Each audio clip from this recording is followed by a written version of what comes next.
Here we go, Banditos, and we are live. It's Monday, August 19th, and we're going to do some explosive builds. It makes sense, right?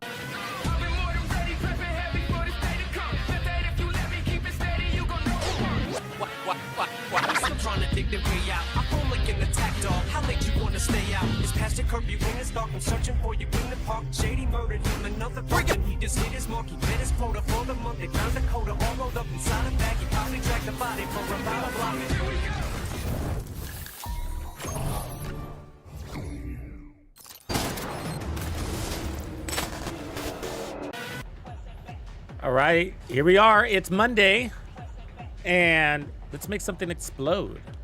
So I'm over here on one of my backup characters, trying to figure out where all my explosion parts are. They're all over the place. I need to do another reorganization dealio over here. It's getting messy. Let's see. So I'm getting mostly the standard pieces to start. So, you know, a couple of gruppos, that kind of thing. I'm thinking about starting with the turret build. I think everybody likes a good turret build, right? Explosion turret build, artillery. My favorite one is running the bleed version, so like with Wicked, which is actually an unusual one.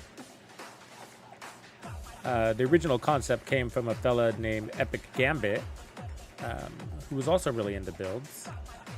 And so the original idea was his. It's not super different from what you might be running on your explosive build, but it's a different combination, and it's actually, I think, pretty smartly done, gotta say. I'll show you what I'm talking about here. I'm gonna get all these pieces together. Because when you're bleeding people out all the time, and so it saves you artillery rounds, and then you're nerfing, you're making them less strong for your allies, your DPS dudes too. so that, you know, they can do it in just 1 or 2 bullets. What up, Sinister? What's good, everybody? Squatty, Sick, Alexia, Tanny in the house. We caught you on your time zone, Tanny. What up, Brass? Did I get anybody? Did I get Sick, Jim? What's up, Sick? Sick is first? Back on top? What? I gotta farm some ongoing directive too, because I want to put out that blue screen build that we made way back when. Again. Which one was I just on? Was I just on him? I think so. Just Cam.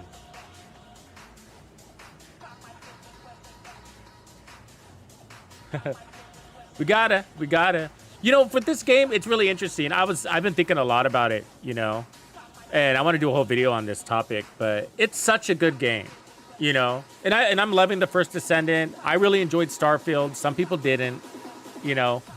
And there's all these other games out there. When I'm talking about like third person, open world, looter shooter, primarily PvE, right?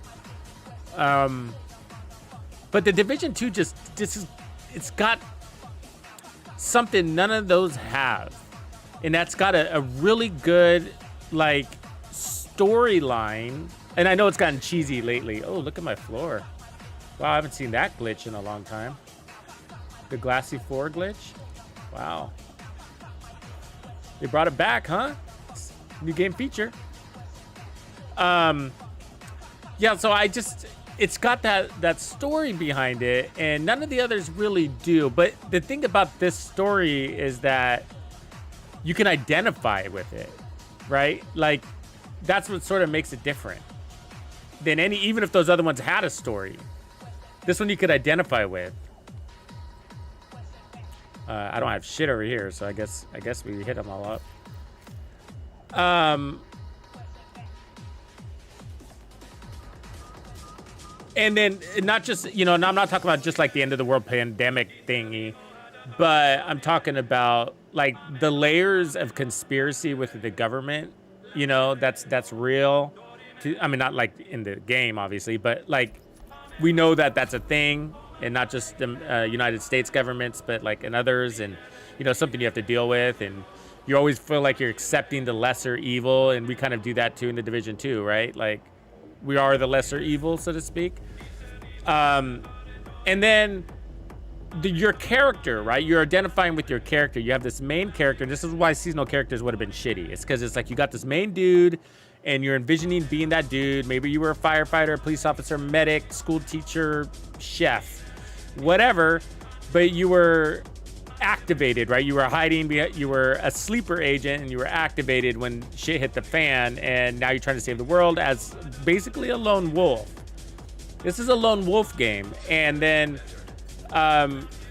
you group up for activities. Like if you watch the movie, the Division movie, you know, you group up for certain objectives, and then you split back up and go on your individual tasks, you know, soldier of one, so to speak. But yeah, it's just none of the other games really have that. And then you have the really full open world. And I know we complain like we need more content, but I mean, we have a big map, and it's full of activities. A lot of other games don't have that. Like Starfield has got a mega map. I mean, it's so fucking big, you know?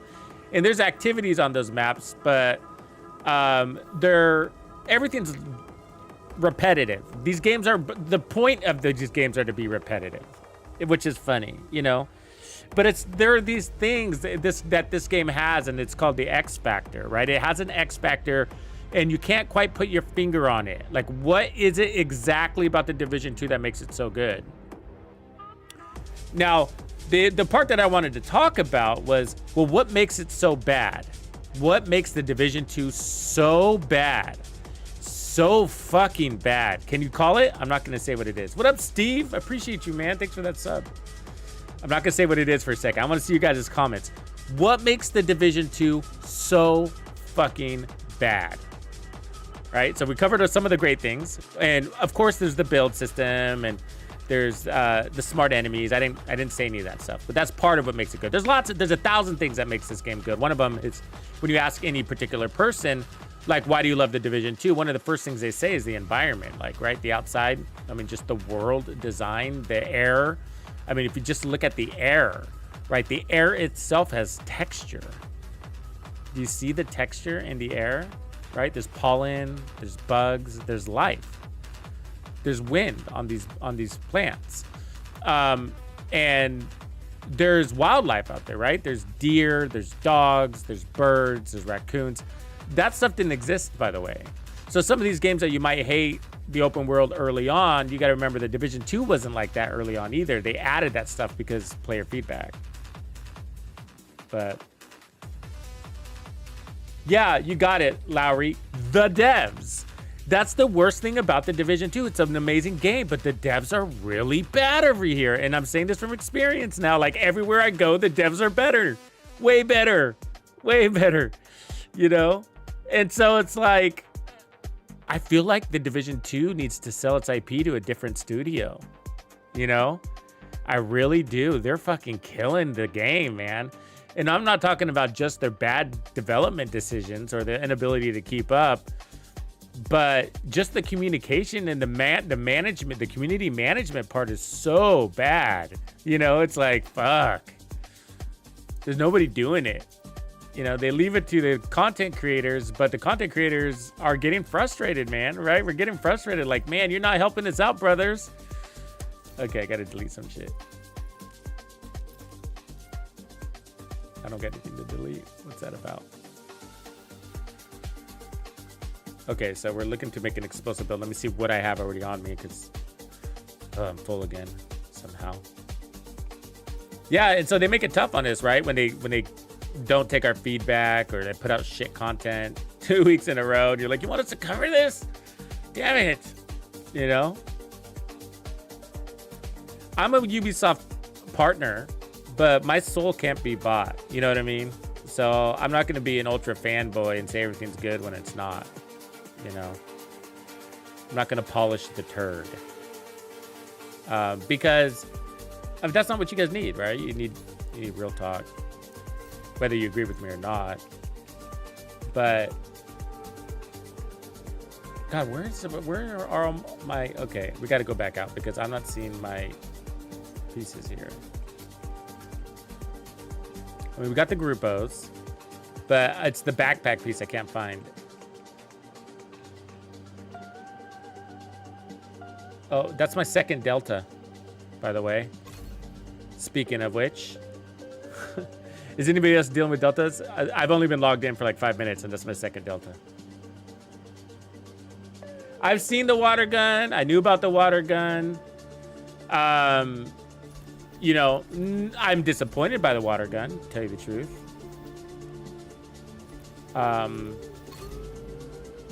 I think it's a lame, I mean, we're about to break into the projects. We're going to see some of the projects, but the projects were lame, you know. The Christmas one was a lot better. They had some really interesting, it wasn't really interesting, but more, there was just more variety of the tasks that you had to do. This one seemed kind of lazy. It was just like group up, do some emojis. I mean, I've done like 4 days worth, I think, and they've all been group up, basically. So we got to wrap it up. We got to finish that project, so I plan on doing that. But I'm going to tell you right now, if it's more just group up and doing emojis, I'm going to be kind of irritated. The cooler, yeah. Yeah, multi-streaming. Sorry, bro, yeah. Oh, can you not see the chats? Are the chats going live? Oh, maybe the chats aren't up. Chats, are you up? Are they not showing on the screen? The fuck? Hold on a second.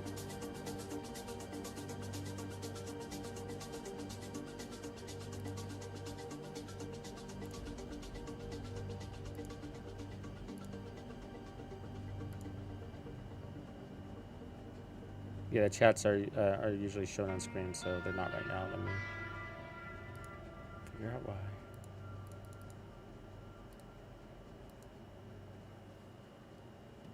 Sometimes I have to log into Streamlabs to fix that. Yeah, give me a second if you guys don't mind. Let me fix that technical difficulty.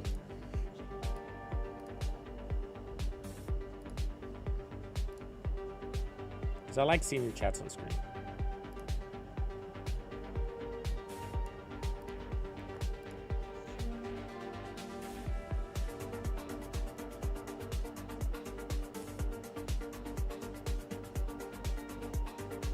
thanks for pointing that out. I didn't notice.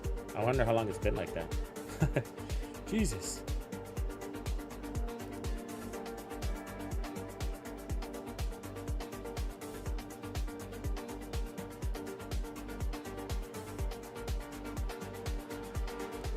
Okay, let's see if this gets good.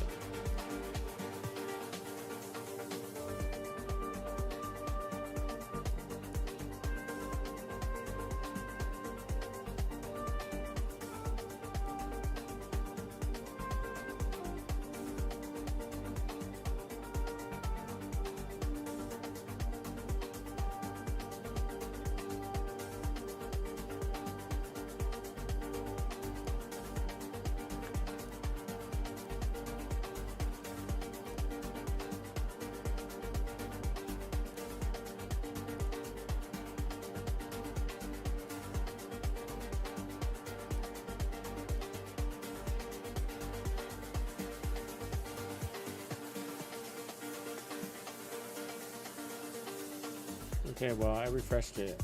Streamlabs, maybe it'll take a minute. I'll come back to it. I don't want to do that all day. The last you have to donate, huh? Okay, so first let's pull back some inventory because this hurts.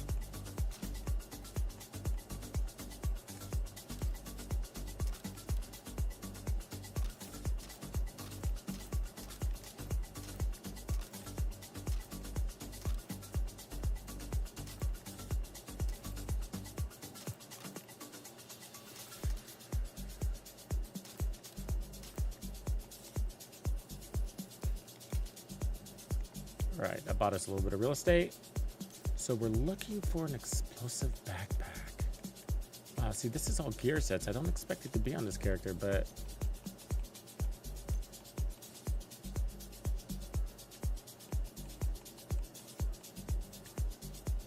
okay. So here, in my stash. So we're looking for Wicked on anything that makes sense. So it could be a Golem or Creeping Death, sorry. I mean, I could use this one, Hannah U. I'd rather not. There we go. Electric. Why wasn't it showing up earlier? None of these were in my... I don't get it.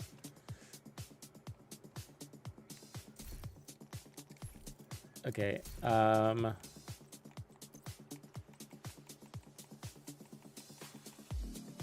Okay. We bought some stash space, so that was important at the very least. Yeah, it's my colorblind settings. I do that so you can see the edge of heals and incoming explosions. It's good for stuff like incursions, like the incursion mostly.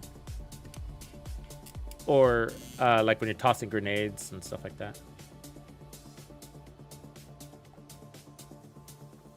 It confuses people. I've been meaning to turn it off because I get that question a lot, but I also want to show you that it's an option and I recommend it. It's really, really helpful, especially if you're doing incursions and raids. But anytime enemies throw explosions at you, you see that edge and you know where the splash damage will end. That's sort of why it's helpful.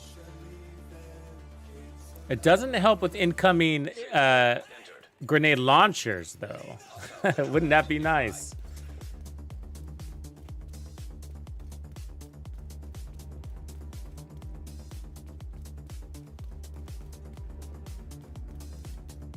Okay. So we saw our backpacks. They were in there, right?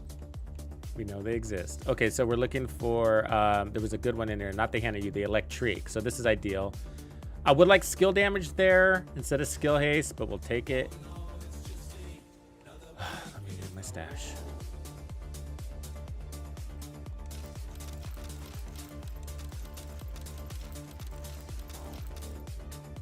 All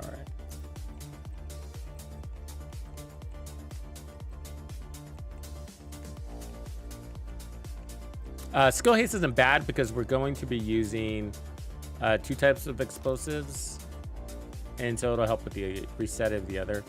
For the chest piece, ideally it's a China, with glass cannon.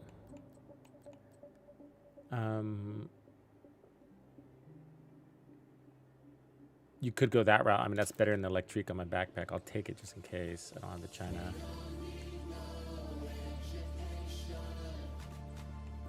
But you don't run perfect glass cannon on this one. It ends up being stronger with this configuration because it allows you to run the double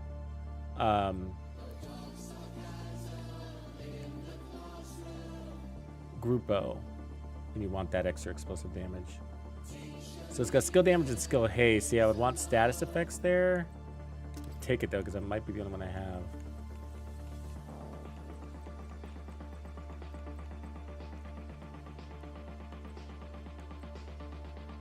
I'll take the glass cannon one just in case.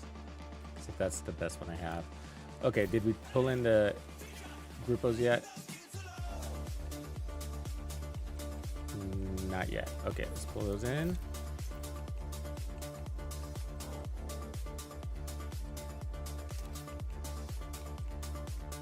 Okay, and then we're looking for another Grupo with status effects, ideally. So that one is fine.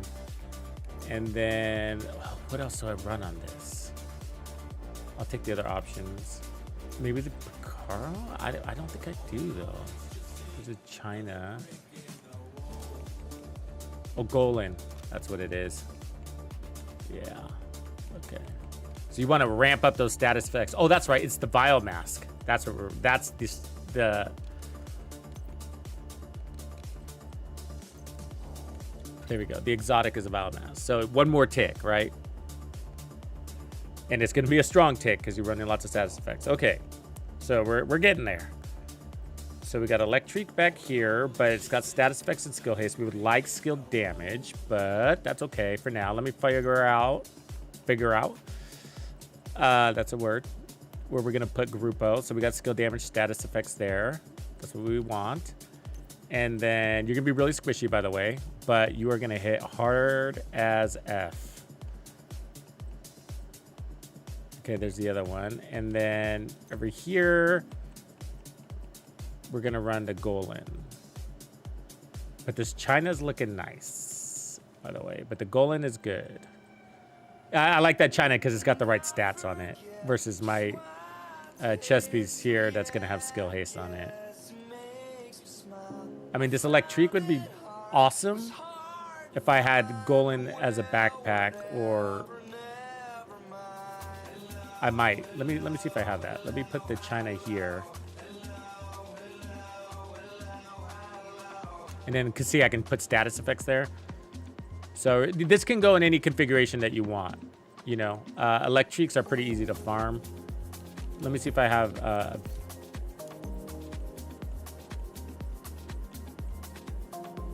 So there's Wicked.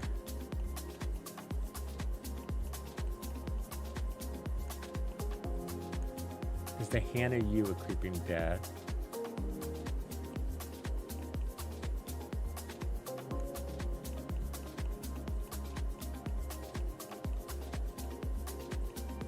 There's the perfect Creeping Death. You could get that all yellow.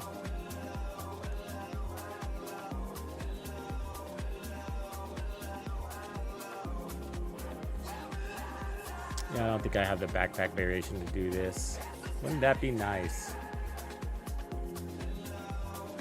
All right, that's fine. We'll just go with what we have. So let's see here. China needs to go on the chest. Or I can run Hannah Yu in the backpack. Yeah, let's just run Hannah Yu in the backpack. I'll just do that. It's easier. The stats will look better. All right. So we got all our pieces. So we got two Grupo, a China, an Electric, and a Hannah Yu. Now, ideally, you wouldn't be running the Hannah Yu. Instead, you'd be running a Golan. It's just that, yeah, I can't find a... My chest, it's the chest piece really that's off. Because I have the Electric backpack. But ideally I have a China chess piece with the right stats. And so here it's got skill damage and skill haste, but I would prefer that to have status effects and skill damage. And so that's why I'm pivoting a little bit, so I can max out those status effects. Okay, so then we're gonna put skill haste, because all the skill haste is gonna be on your mods, and that should be good, because your other explosive, it's nice. It's just nice. You're not gonna over rely on it. And then we're gonna change everything to skill damage and skill haste. How do we do that? Okay, gotta click in, no, click in, there. Okay, give me some skill damage. There we go.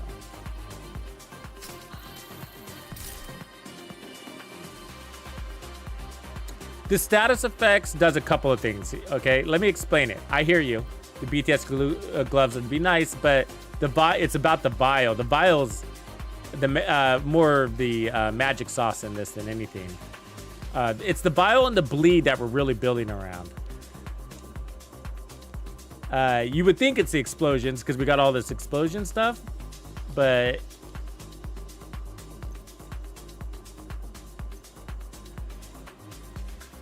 okay, let me just get this all equipped and then I'll explain it so I don't get too scatterbrained on you.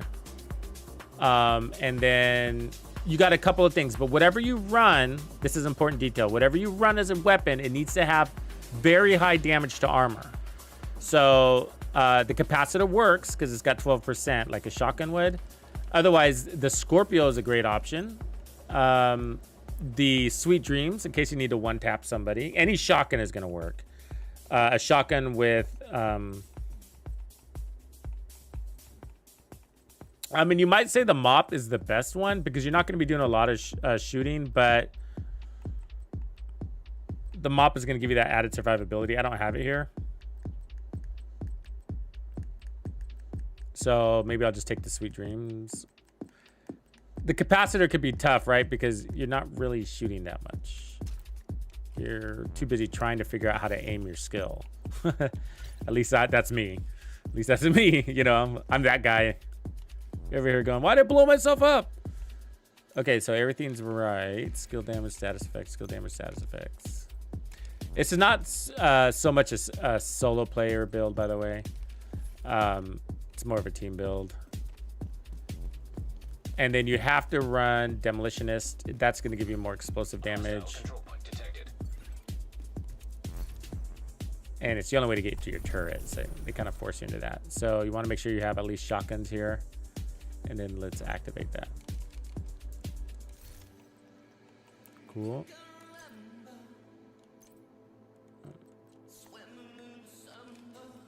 And then for the other skill, I mean, you can do whatever. You can buff your explosive, but we'll just go ahead and use the Seekers because I know a lot of people like these. They kind of annoy me because they don't do as much as you wish they would do. But actually, let me scratch that. Let's do this this one because it's on theme here because we're gonna bleed them dry, and this has got a huge radius. Yeah. There we go. Okay, I think we're all set. Okay, so this is crazy. So most people run, you know, something like more damage on their backpack talent, or they'll run the one that gives you more cooldowns and stuff like that. But what's neat about this build, it's got an objective, and that's basically to get everybody bleeding. Because when everybody's bleeding, it's going to activate toxic delivery on everybody. Toxic delivery is powered up by only two things. One is the quantity of status effects on your build, and we are maxed out on status effects. That's why that stat was so important to me on assembling this. The other thing that buffs the bile is explosive damage, or the power of your concussion grenade. This one here, and we're at 2 million. So we have all of the power elements to make a very strong bile. So they're going to be bleeding hard. It's going to be they're not going to like the bleed they're going to get. It's going to be a very hard bleed. And then on top of that, they're going to have a second tick. So there's going to be 2 ticks. and then the initial explosion. So what ends up happening is when you hit a group, one mortar is usually enough, and they're just gonna bleed out. And so by doing that, two things. One is you're saving your artillery turrets shots, right? You're only gonna get 9 shots. And it's really slow, this thing, right? It's not like it's super fast skill. So you wanna make every shot count. So there's that. And you're hitting them really hard, and then they're ticking out. And then that's gonna also help your allies, you know, just DPS anybody who's left. Let's see. Yeah, so the bleed, exactly, and the explosion busts them down basically till there's nothing left. Yeah, good call. So the weekly legendary is title basing. Ooh, that sounds painful. That sounds painful for this build because we're running glass cannon.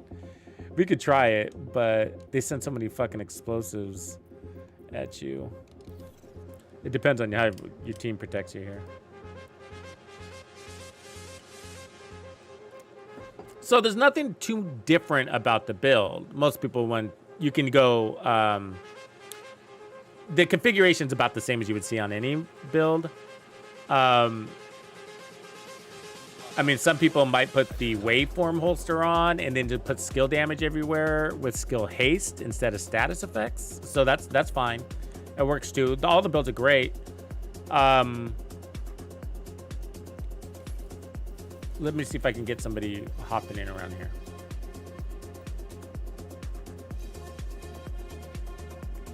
Down on legendary. And then matchmake. What the hell? What's that? Fast roll.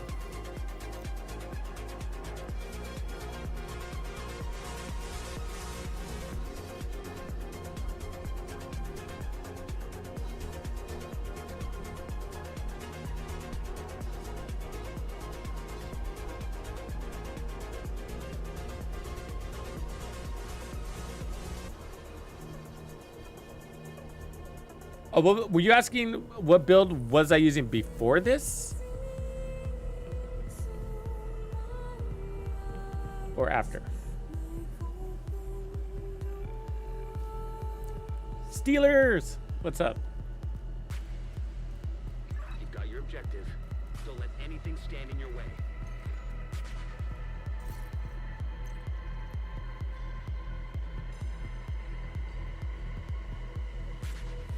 What is this? The Game Pass. Why am I getting the Game Pass thing? Do I need to renew my Game Pass? Anyways, let me reset this. Let me just demonstrate this real quick. Maybe I need to reset my Game Pass. That's weird that I'm getting that pop-up when I try to matchmake. I thought that shit is just automatic. Okay, here we go.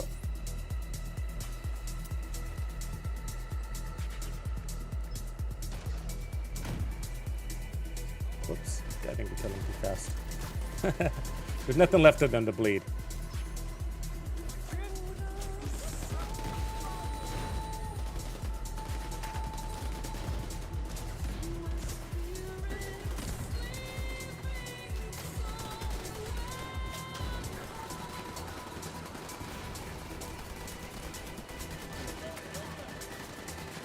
It's kind of annoying, the targeting system of this. I'm actually not a big fan of the artillery turret. Oh, I'm so slow. Hold on. This isn't going very well. I think I maybe threw my turret too far forward because...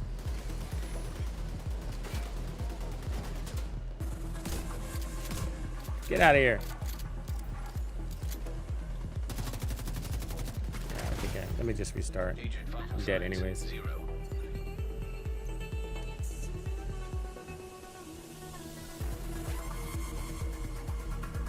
What up, Skelly? You've got your objective. Don't let anything stand in your way.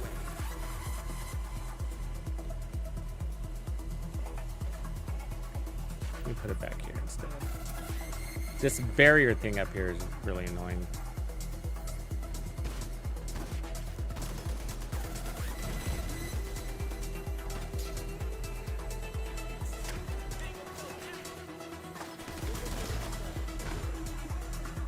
See those guys in the back there dying out? So that's why it shines better with the team, because you can just... Like, I hit the button. You hear me hitting the button, right? And it doesn't... Like, the first time I hit it, it didn't launch anything. That's what irritates me about this fucking thing. And then I hit it again, and then I accidentally lock its targeting. It's like... Kill your turret's annoying.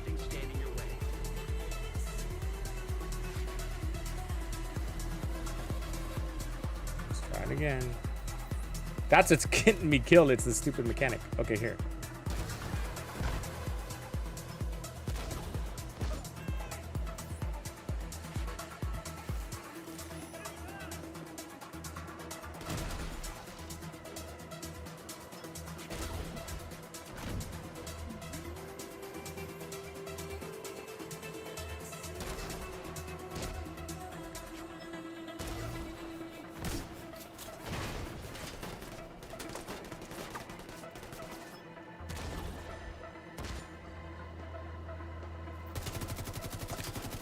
And so some people are better with this than I am. Like they're better at shooting.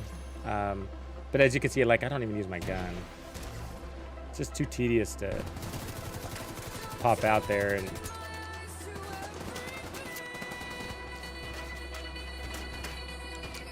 You see, I spend more time trying to aim this thing.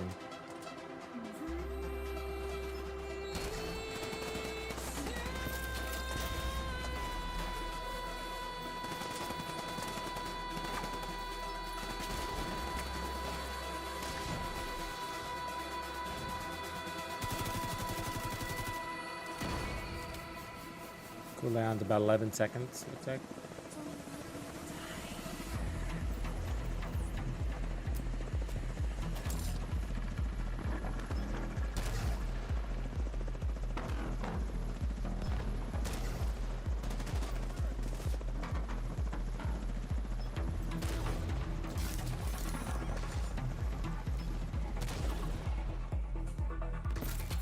Real exciting, huh? But it's working. They're dying back there. I see you. I see you. Serious trauma detected. She got me. Agent killed. I was having too much fun blowing those guys up in the back. You've got your objective. Don't let anything stand in your way. Okay, that was it for the quick demonstration. Hope you like it. We better turn on the event now, right? How do we do that? Seasons.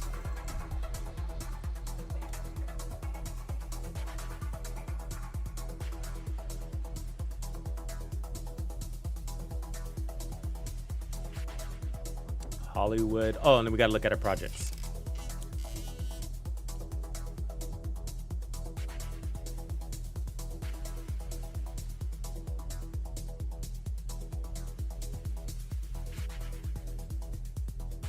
Yeah, seasons like this dry out clans. I see your guys' comments there. I mean, we give a little bit of flexibility on any clan because, you know, at the back half, the way that they structure the seasons is a clan killer, right? So like, because people want to play, you can't blame the clan, your clan members for, you know, feeling like they're bored and have nothing to do once they complete the manhunt. And, right? And this season is, the manhunt is almost done, but the manhunt's really bad, right? It's just a bunch of audio files. And so it's not like, so if that's what you look forward to every season, well, that's not much to look forward to. And so, yeah, that's a clan killer right there. You know what I mean? And I feel sorry for clan commanders because it's a lot of work to get your clan full. And then the devs come out here and put out shit content and kill your clan. It's a clan killer. Yeah, just keep it small.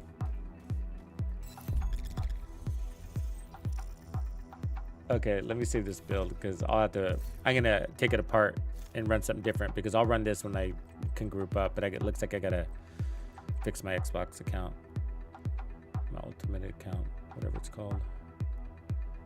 But somebody was asking what I was running before. I don't know what I was running before. Oh, I think I was running the Eclipse build before, wasn't I? Because I think that's where we left off, was I was demonstrating the XP farm, which I can do now. Anyways, this because it's actually a really good use case for it. But I hear we would want the Scorpio, ideally, because it's shocking slow. Like, where is my Scorpio? Why isn't it in my stash?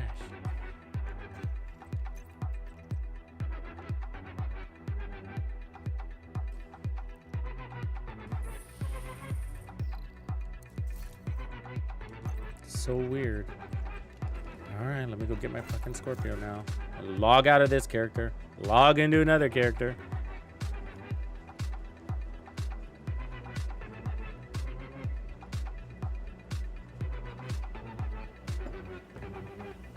Yeah, I don't really run that. I don't like running artillery turrets personally, but they're no doubt powerful and effective. We would run tests several seasons back. We would run tests and like disagree near an arena, and we were doing the. You guys remember the series, the speed run for the average Joe? So we were coming up with strategies and like, hey, if you got 4 friends and you want to speed run this, but you're not a speed runner, here's a really easy way to do it. You know, and it's not going to require any mechanics. It's not going to require any coordination. Just, you know, this is just really the group composition is what it is, you know. And so we put together some striker builds, as you can imagine. And anyways, we did it with and without an artillery turret. And every time we ran the artillery turret with the group, we would go faster. The artillery turret just makes everybody less squishy, right? It just nails them hard and there's not much left of them.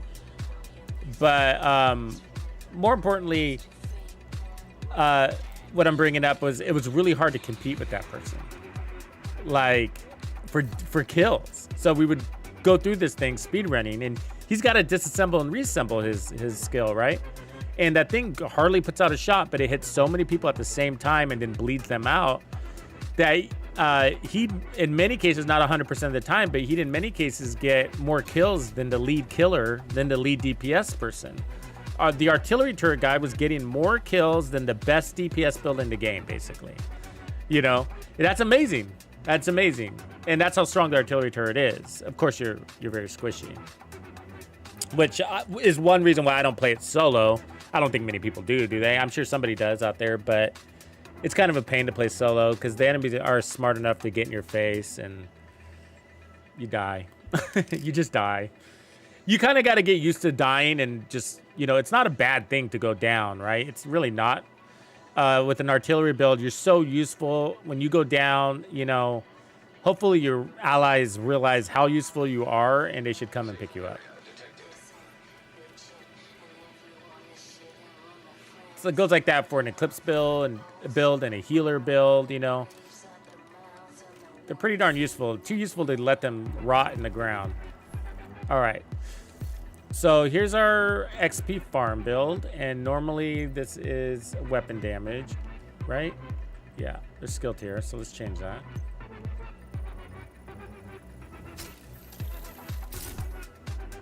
I think everything's right. So it's as you would expect, but the key to it is the flamethrower. So let's turn this. Do we have extra damage? Can we do this on heroic? We normally do this on challenging. Let's look at what the event does. I know they give us greater AoE, but I'm not sure about the damage part. So blah blah blah, damaging shelter hot explosives EMP damage, and it causes special blah, it causes an explosion. Okay, agents are advised to arm themselves with as many explosives as they can. Be advised. Elite enemies are armed with more advanced shields and may withstand multiple assaults.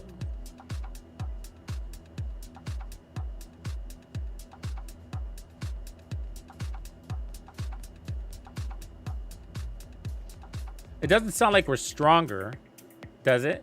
I can't remember if they buffed the damage on this, but let's give it a try once and then we'll see if we need to go on challenge. But normally we go on challenging because you don't want a lot of elites because they take longer to die and you don't get your burnout. So what we're looking for are the public executions, but you don't want the tusk because you suck against the black tusk. Okay, so here's a great one. You suck against the black tusk because you don't have any. You don't do well against the tech. What up, Az?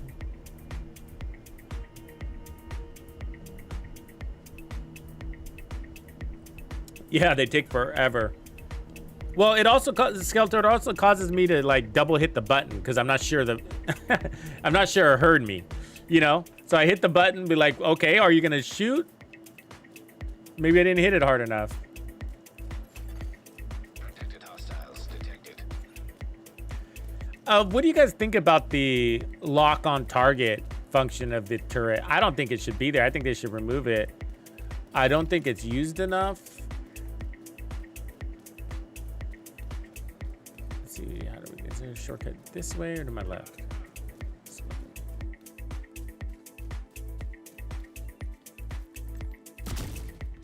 Oh, I missed.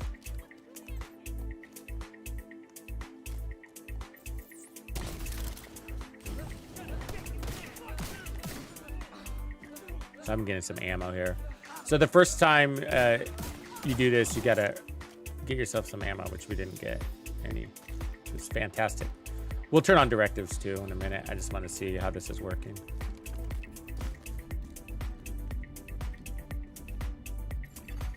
Civilians in danger. Hostile protection now removed. Detecting And then you pull out your torch. contacts.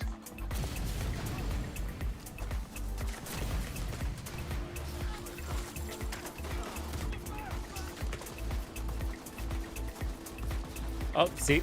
Yep, there's a warhound back here hiding. That sucks. We didn't want that to be the tusk. It wasn't supposed to be the tusk.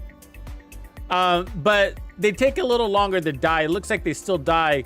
The problem with them not dying is that you start taking damage and you're really squishy and you're out there in the open, right? So let's put it back to how we normally do it. Let me go back here real quick.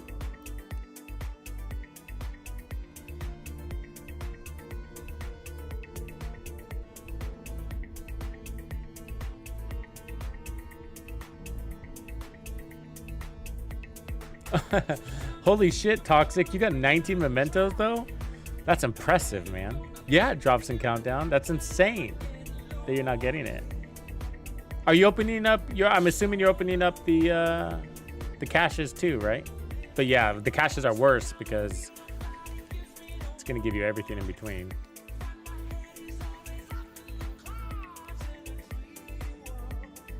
Global difficulty. So we run this on challenging so that they die faster, and we'll keep the cool skills off, but it's not a big issue, but I'll just keep it off. The reason why it's not a big issue is because you're only using your explosive turret. I mean, your explosive sticky, but you only use your chem launcher as a backup in case.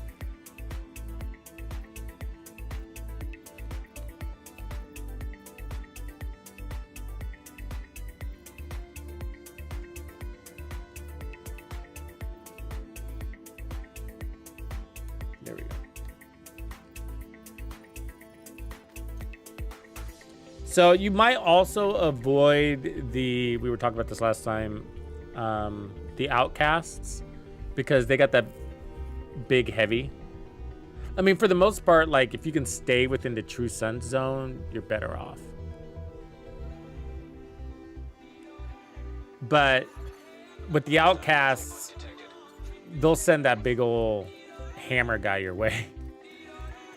And it's fine, you can kill him, but it goes so much faster when you don't have somebody like that trying to ruin your day.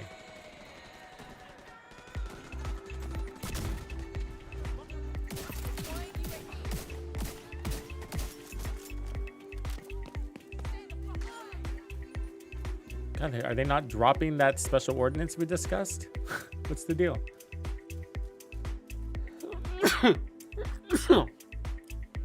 Does it automatically go in your bag or something? I mean, why isn't it dropping?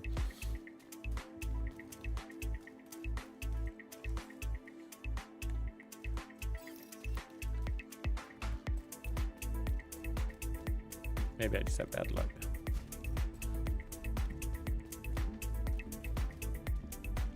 So I'll hit the guy up there. Hostiles. Guarding location nearby.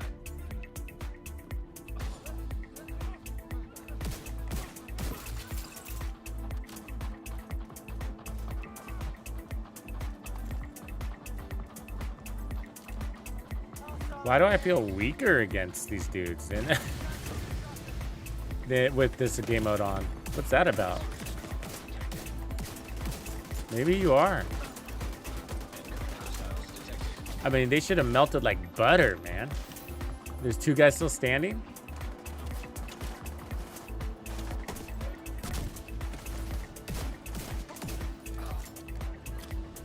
Oh, maybe it's the Ragers. Yeah, I can see that.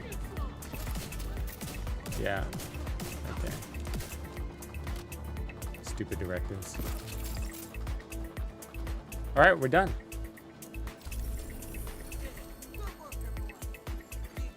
Detected. Location guarded. Armed hostiles. And then on to the next.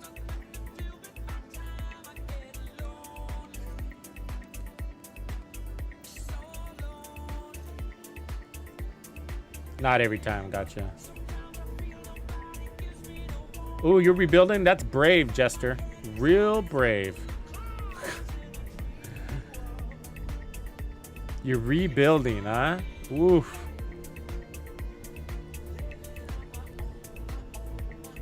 Thanks, Skell, for the bless yous. That's scary to me to have to rebuild. Like, I don't know what I would do if I lost all my crap in my account, you know? Active.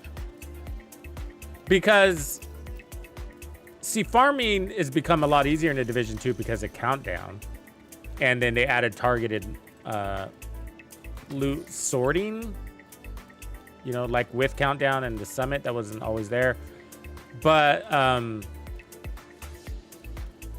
now it's, you know, we got so much gear quantity that things like exotics are a pain, right? We used to only have 1 exotic mask and 1 exotic this and that. And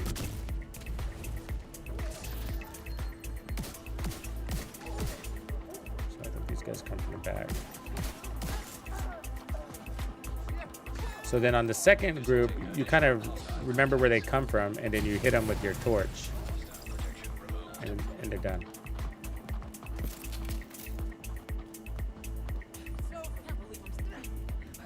It's like so fast, it's crazy, right? All right.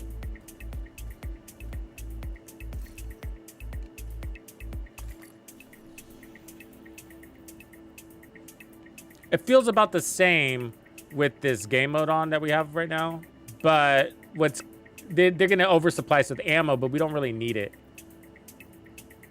You do fine on ammo because it. How does it work? Like, I don't have this tree here, but the skill tree. But I think when you kill them with your specialization weapon or fire or one of the two, it's gonna keep giving you ammo, and so you never run out because you only need to squirt them once.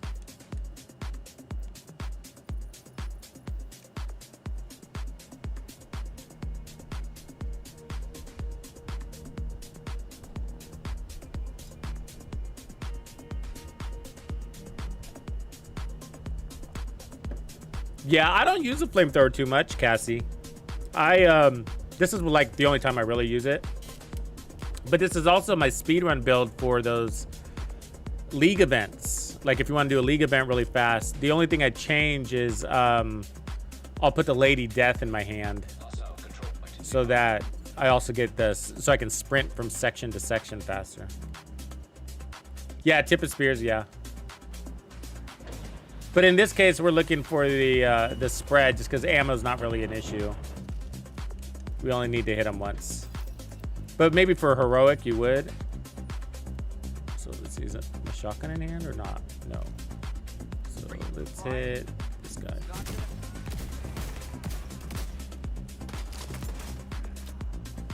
Is my aim assist on? Because man, it's... Oh, it might just be my aim is really tight.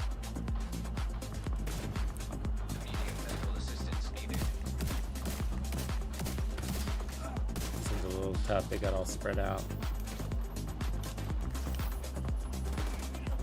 Don't worry, we got chems for you guys.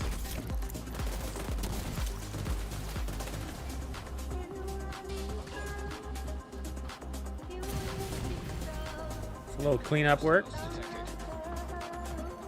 Detected. Location will be covered by hostiles.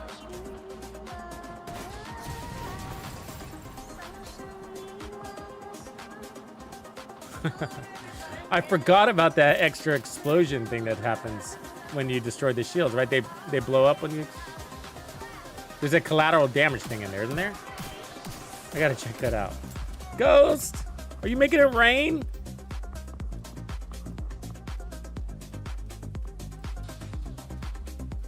Thanks for making it rain, man.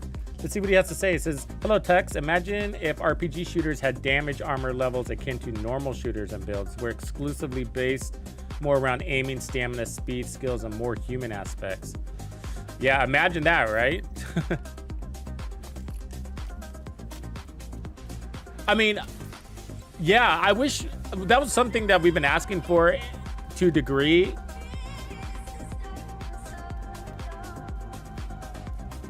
Not so much in the armor levels, but on the character boosters, you know. And this is what's funny is like I was asking for this over and over again, and we're talking about it with the community. But man, I wish our characters could run faster. I wish we were able to boost things like just like other shooters, right? Where you have I'm not sure if you're talking about like first-person shooters, like Call of Duty. You're saying RPG shooters, so I'm assuming not. But you know, they have like what is the word I'm looking for? Anti-flinch. Like in this game's got a really bad flinch, and it really annoys me.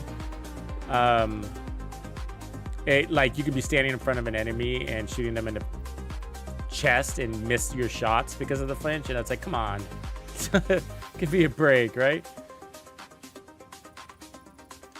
So, so I was like, yeah, I wish we could build more attributes into our character besides just power, but that allow us to actually perform better as the player behind the player, right? The player behind the character. Like anti-flinch, or what if, you know, speed, for example. I mean, if I could move faster, man, you know, I could get a lot done in a good way. I could get a lot of killing done. And you know, that's what I'm saying. So I was just saying that, and then they delivered the Costa's holster, which is like, oh man, they really shat the bed on that one, because it was just like they put all these conditions around it, right? These hard to do conditions where it's just like, I'm not going to give up any damage for that.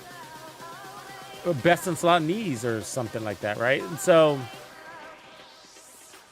I think it needs to come like with the watch, or it can come on an exotic, but we shouldn't be penalized for something that's not going to make us OP. But why did they do that? Guess, right? Why did they make it difficult? Why was it nerfed to the ground, so to speak? Nerfed before it was even launched? Because of PvP, right? They don't want it abused in PvP. PvP ruins everything. Oh, that's gonna be the test. This is gonna suck.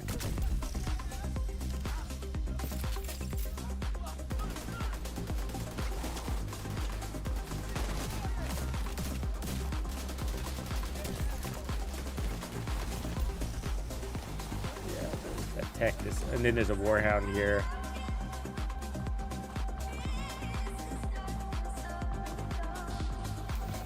We don't like to worry about the Warhounds, but that's all right. We'll pound it out.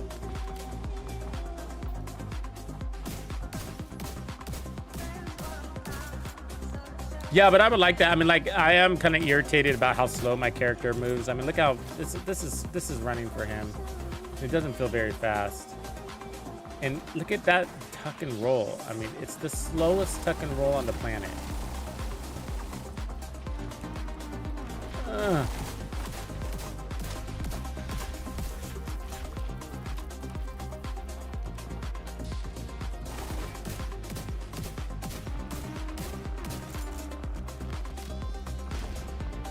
That was painful.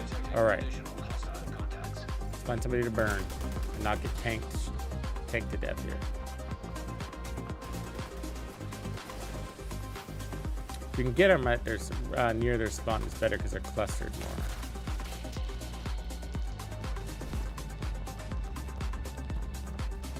Are we done? Where's the bad guys? Oh, there. Is that them over there? Yeah. Hostile protection. Ah, damn it.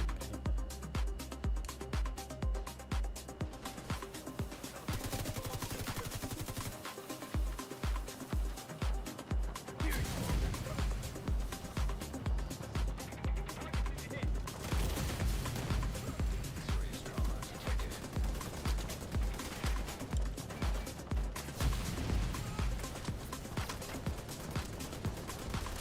The one guy alive, and unfortunately he's all on the other side. Can you hostages shoot somebody?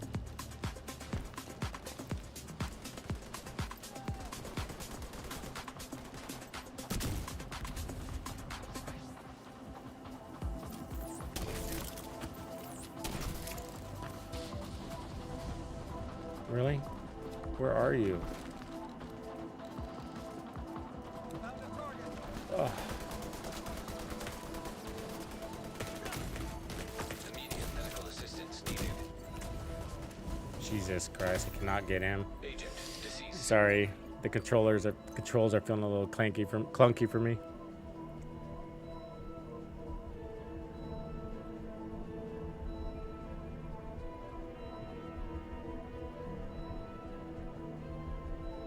I want my chem launcher to have a quick draw, and it doesn't.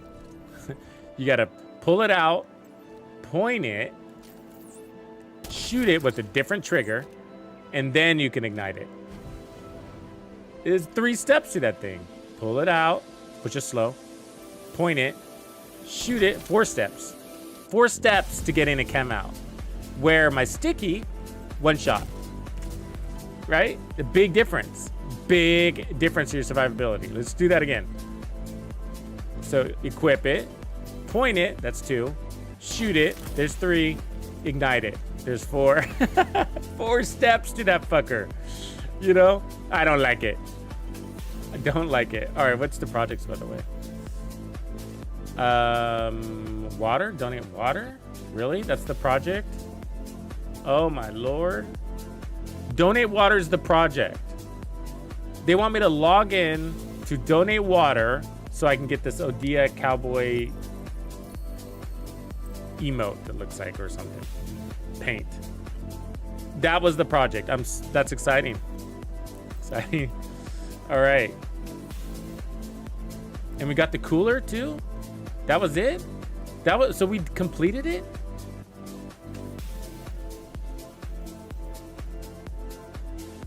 I mean, I thought there was other projects.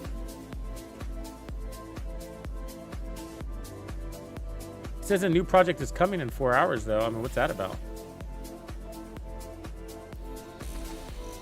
That's weird. Well,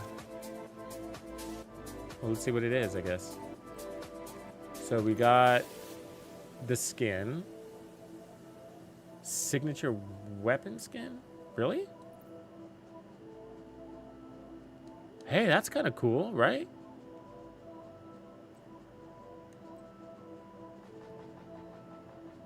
Did you guys get a signature weapon skin too? Or why did it take me here if I didn't? Maybe I already have the signature weapon skin? Yeah, I donated water. There's the cooler. Yay. So this weapon fires a stream of water. Let's see what that looks like. And then there's hazard. Oh my god, it's just as lame as the snowball one. It's worse.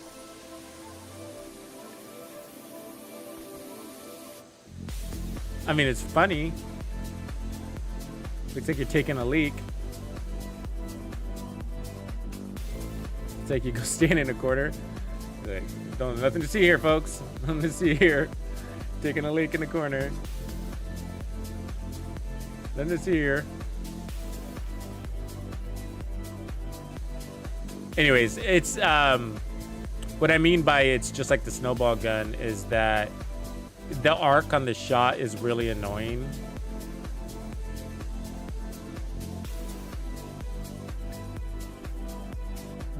That's funny though. Is it infinite ammo or not?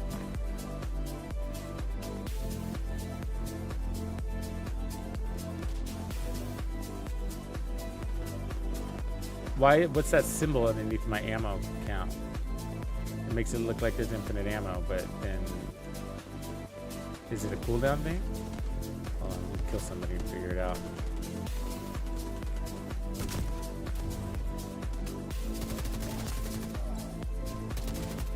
Did you drop ammo? No, you didn't drop ammo.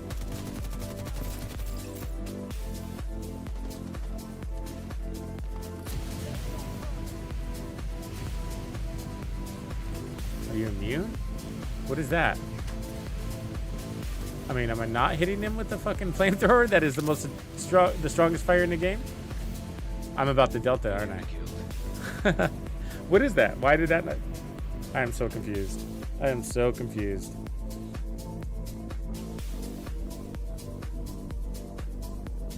I got the lags, huh? Yeah, I think it'll be a good one for Iron Horse, though, I guess. You know, if somebody wants to run inside the furnace room and follow your guy around. So that means you need 2 people with hazard protection in there. Think about that for a second, right? And you're squirting each other. You squirt me, I'll squirt you back.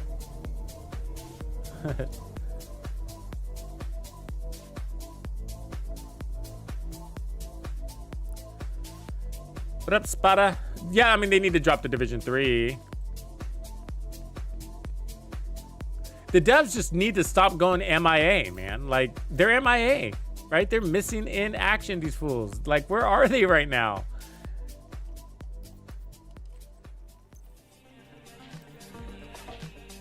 I mean, there's like the occasional, like, very generic Twitter post, you know? Don't forget to get the cooler before it's too late. You know, it's just like, okay. So there's an apparel thing too, I guess, huh? ODS sunglasses, all right. Those are cool. Super retro 80s.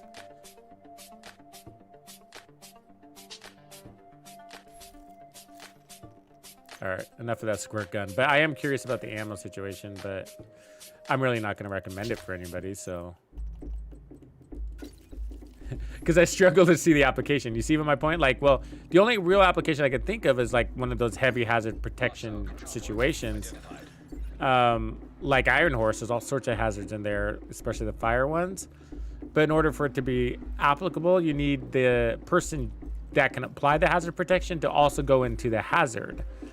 So that means like you're gonna have to have 2 people in there, max hazard protection, and then squirting each other to give you more hazard protection. But, you know, you lose a player by doing that.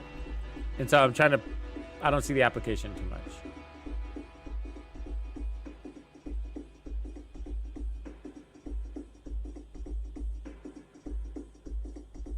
You know.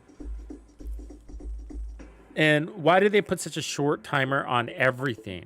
You know, do you see the short timer on that thing? I mean, that is so tedious, guys. That is so tedious. I mean, so this weapon has a stream of water hitting an ally agent builds a stack. So it's going to take you longer to build the stacks than it does to deplete them. So stand still for 5 seconds, buddy. Don't move, right? You know what's going to happen, right? Like, can you see that? Like, why can't I equip it? Where is it? Come here, fucker. So, like, stand still. Wait, because your guy's going to be moving, right? You know he's going to be moving. And so you're trying to squirt him, and you're missing. And you're like, wait, I'm trying to get all 5 stacks on you. Okay, he figures out what you're doing. You stand still.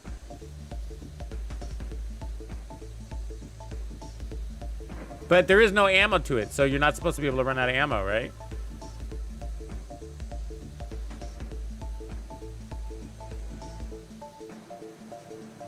That's neat. I mean, at least there's that. That's smart. So you can forever squirt somebody or a whole team. How do you run out of ammo? There is no ammo to it.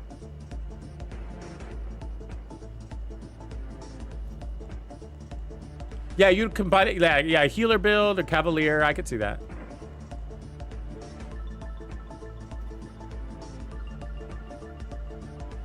So it says that there's no ammo, but you run out of ammo. I mean, I don't want to overthink it, but it seems like it's kind of described incorrectly, right? All right, let's find another group to kill here.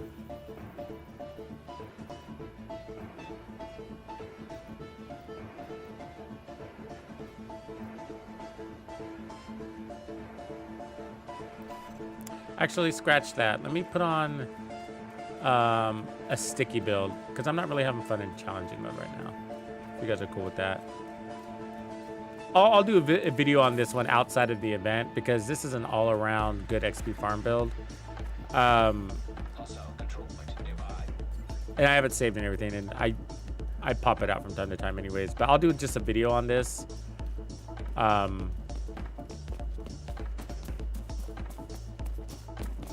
What's with the crazy footsteps? But you know what sounds fun to me right now is it's one that I ran last time I got Hollywood, is the sticky firefly one. That one's really fun because it's got like basically no cooldown and the burster. And the range on it's pretty amazing.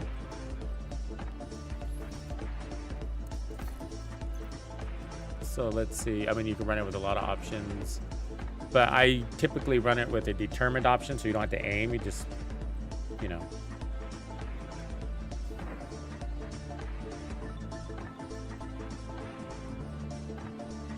Of course, you can use the scalpel, but let's go ahead and do the SR run since it's a pretty much best in slot sniper, really. I'm gonna say it. I'm gonna say it.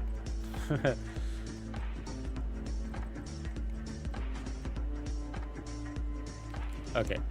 So, and then I'll put it back on heroic and we'll just run all directives because you won't really need the other one. I think for the other one, I'm using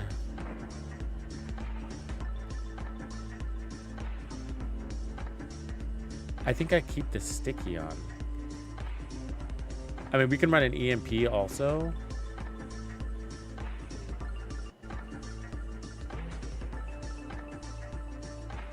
No, it's the Seekers. I think that's what I'm doing. Yeah, hold on. I'm trying to remember how I had this. I think what I did was I had the skill that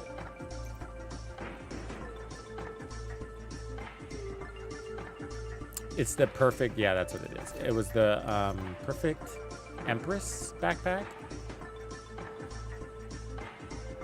Perfectly calculated. Kills from cover, reduce skill cooldowns by 50%. Yeah, so that's what we want to do. Oops, there was two of them.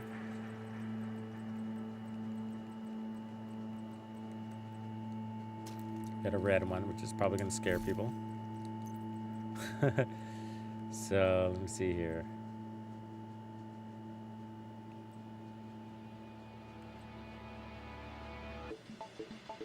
Okay, I'll run a yellow one there just so I don't freak people out. Like, you want me to farm that? Sorry.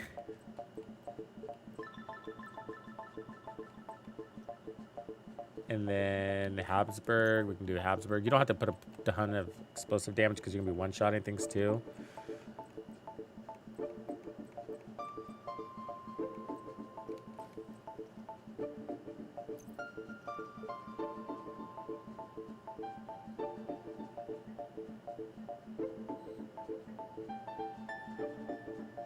The Commando, are you talking about the Commando SVD? A yellow build would be healing.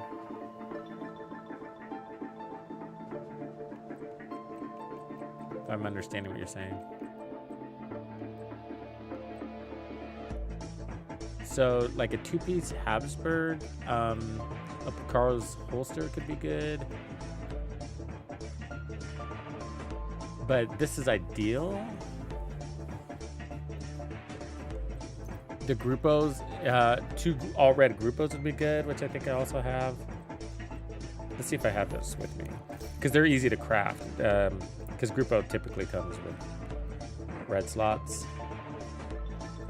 Yeah, I don't think I have it right here, but.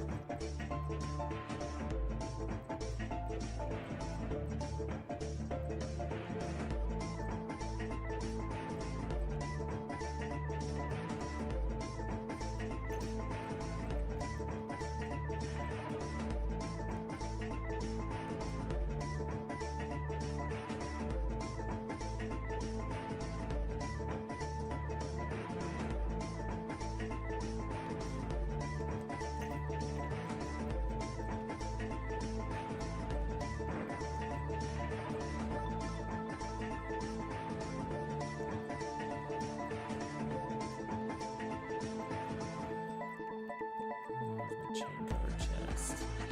Bronzes. That's a little bit of 2-piece bronzes. Yeah. So the Picard's holster needs to be on here. That buys us a skill tier, and then we can run technician.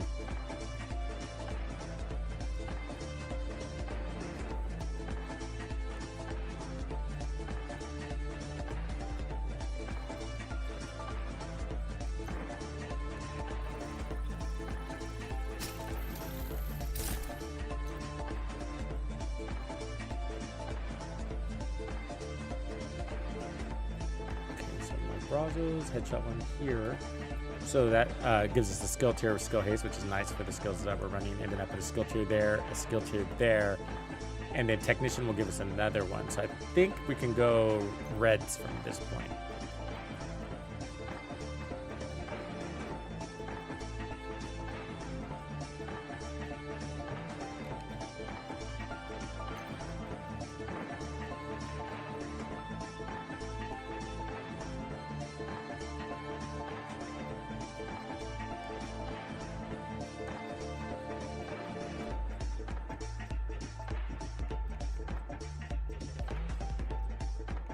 So we got one Habsburg. I need a second Habsburg. I think we can call it a day. Sorry, I'll walk you through all of this, of course. Habsburg.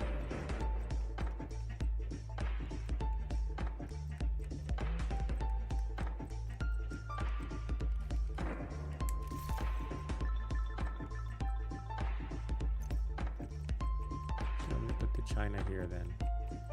Or the Empress down here. So I'll put the Empress here, and then I'll put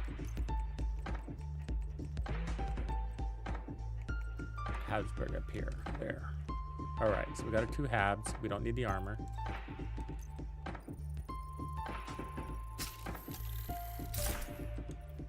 And then 12 scope's fine. Stability is fine. More rounds, and then we have a lucky shot. I'll take that off. Undetermined. Because you can be busy with your skills.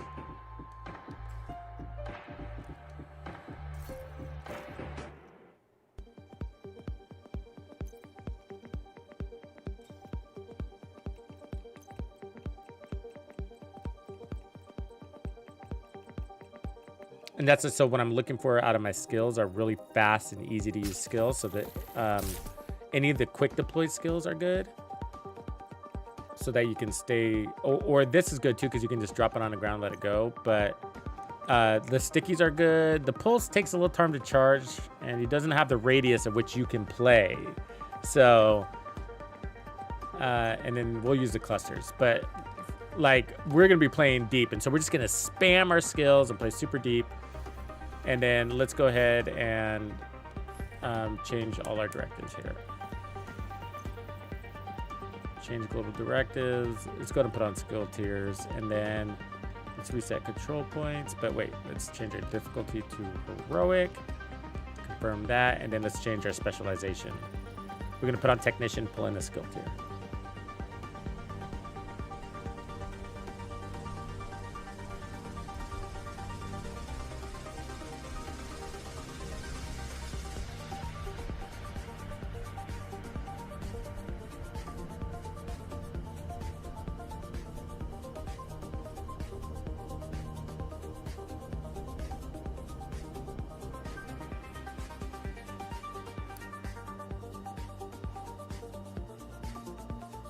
Yeah, farm unicorns. Yeah. That's all that's left for me to farm. Unicorns. Unicorns. Hostile control point identified.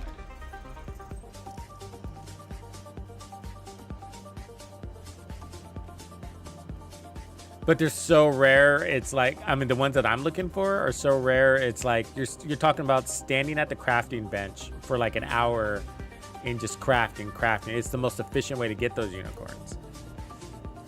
They're usually chest pieces or backpack pieces, right? Like unicorns don't exist anywhere else because they're too easy to get.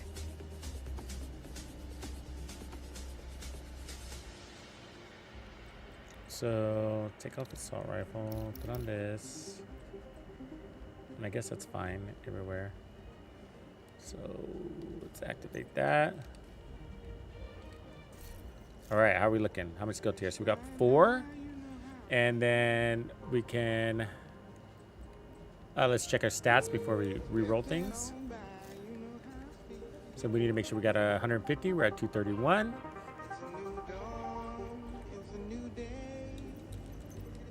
So we can put skill haste here. Skill haste here.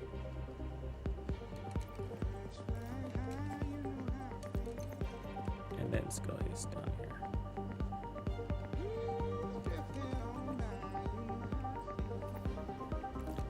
The other thing you could do is run Demolitionist up here as well, because that gives you the launcher, which is nice to have. And then as far as this goes, let's go ahead and put this as a skill tier and see if our damage is where it needs to be. It's pretty easy to be a strong sniper as a solo player, so I don't want this armor core, sadly, but I think I don't have a choice. That's the one thing that's holding me back here. I mean, I could run it. Yeah, let me check here real quick before we go out there. Let's get it right. Put in all red Brazos on the gloves. We got one. Yay, glad to check. But we could put a skill tier here.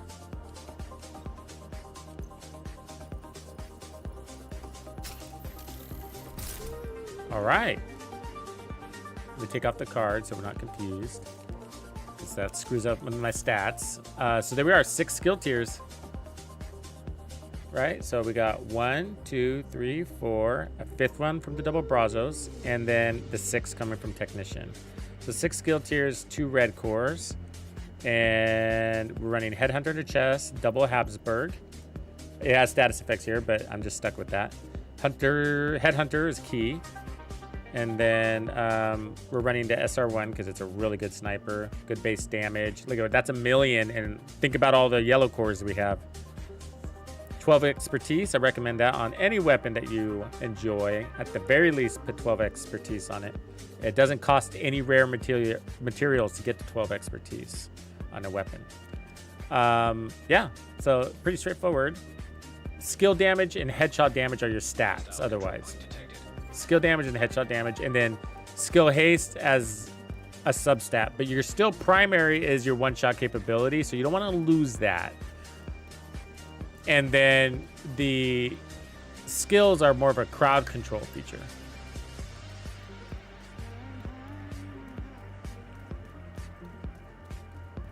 And that's why you want them to be fast. Fast to deploy, basically. So let's get this going and see here. And they're shielded, right? So with this purple one, it's really cool. So you can mark as many targets as you want. And I don't know if you've used this, but it's actually a really good skill. And then I'll throw it off to the side here. And then when they're in proximity of each other, they'll blow up. You see that? And then we'll pick them off. We need to get our first kill. There we go. And then we got determined. And every time we kill from cover, we get our skill cooldown, which is great. Crazy. But keep in mind, I'm running cool skills. We might not want to run that. We might want to take that off.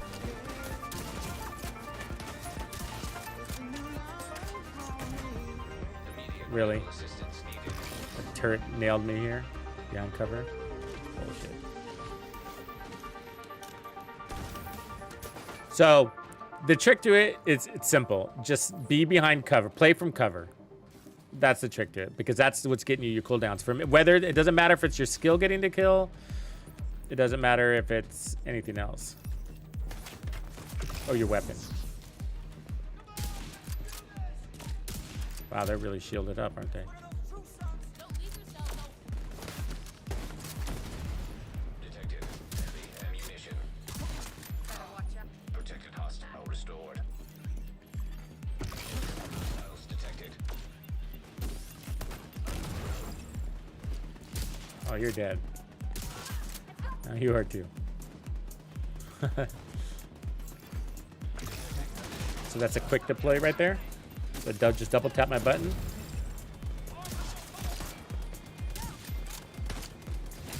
Really, dude? Come on. God damn it. So stupid. He meleeed me. Give me up. Give me up, soldier. I just can't move fast enough. Sorry, I'm just a little used to the X Defiant movements right now, and you're so fucking fast. It's amazing, you know? It's one of the things that's always irritated me about this game, First Descendant or not. Like, you're just so fast in that game. It feels good. It feels so good to be fast. Like, I feel like I'm walking in oatmeal right now, you know? Let me turn off these directives, though. I mean, the one directive. I don't want the cool skills thing. And so I got to readjust to how slow you are in this game. You're so slow. I mean, the roll thing or your reaction times, it's just like, oh my gosh.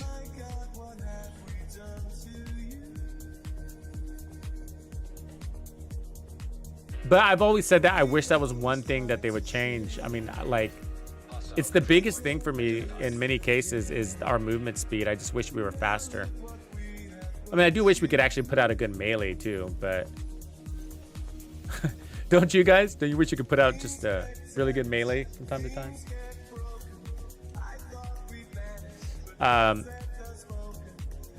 Just because it's kind of weird that they can knock you on your ass, stagger you, do all that fun stuff, but when you melee them, they just look at you funny. It gets you killed. The melee is a death trap. Why do we even have melee?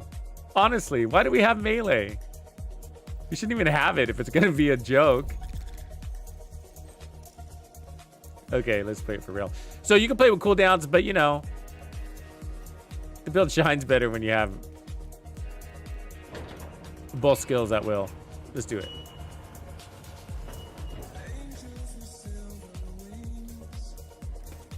Same two jokers at the gate.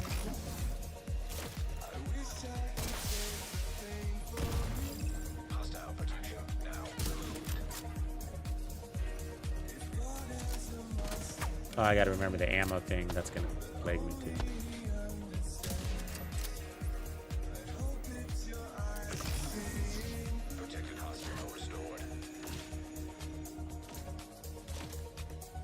Nowhere to run.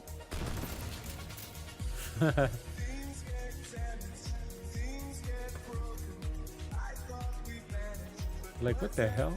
I think that's a cool skill, man. That's a cool skill. They're sticky bombs. You know what they remind me of? I don't know if you remember the Batman one, where he goes to like Taiwan. You know, he pretends to partner with that Taiwanese CEO. It was the one with Joker. When Heath Ledger was Joker. And he goes to Taiwan, and he's like on top of a skyscraper, and he needs to get into the skyscraper across the way. And he does that with like these, he's got this gun that shoots like sticky bombs. That's what this little Firefly reminded me of.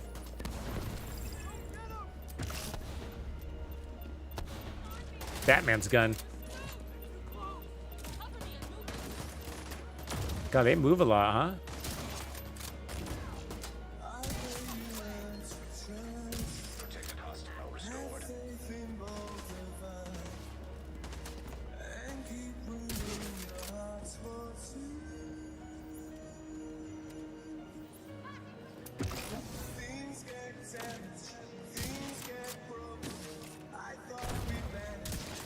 Heavy ammunition. It's fun though, because you're. I like that you're kind of busy. Your hands are busy killing things.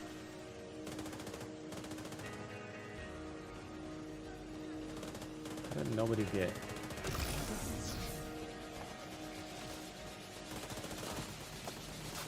My seeker mines are just hanging out by my ankle. Nobody's getting tagged by that? Like, what the fuck?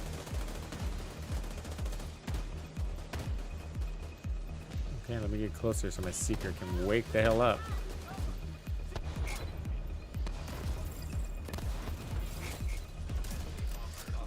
My headhunter timed out and all of that. Standing around.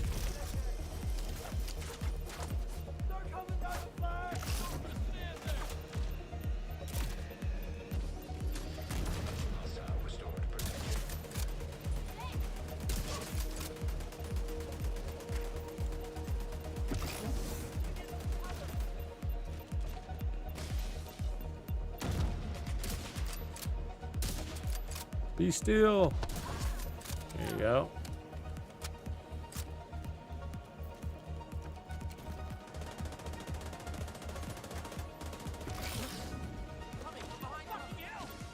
And what the other thing that's cool about this skill is they turn into basically landmines.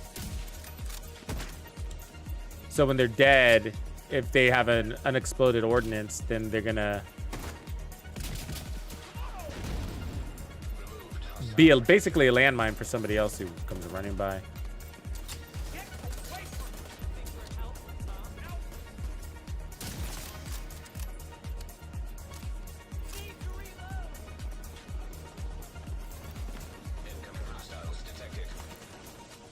Builds really make this game fun though, right? I mean, I love builds. That's why I like the First Descendant. And you know, I was saying like that's the shame about this season is just like they gave us so many duds as far as gear. I mean, I love the gloves that they gave us. A big fan of those. Really? Oh, you're not. I lost my buff already, huh? God. Wow. Fucking incredible.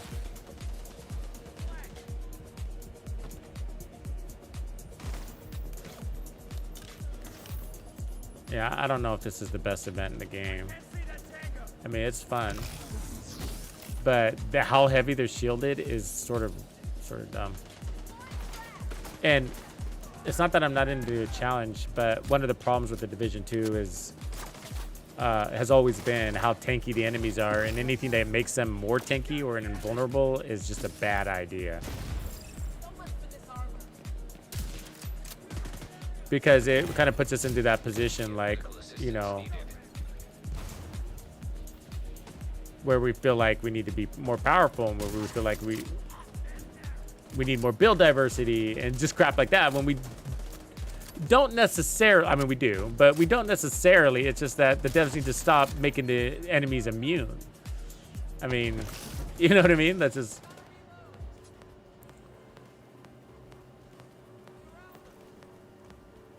It's okay for us to just be godly for a week for a special event. You know what I mean? Just for 1 week.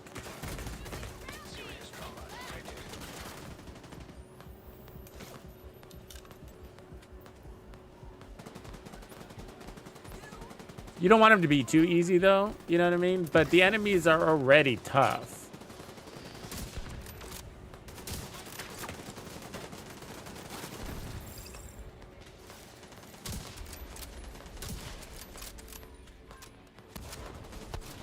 These enemies do not need to be tougher.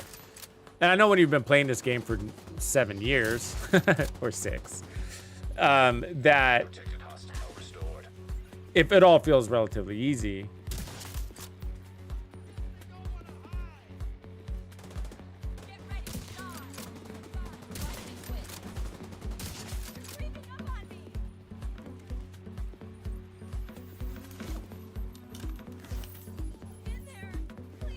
but easy enemies isn't necessarily a bad thing. It doesn't mean you're not challenged, because there's other ways to bring in the challenge, you know? You can bring in more of them, right? And that's kind of always been my preference. I've always preferred more.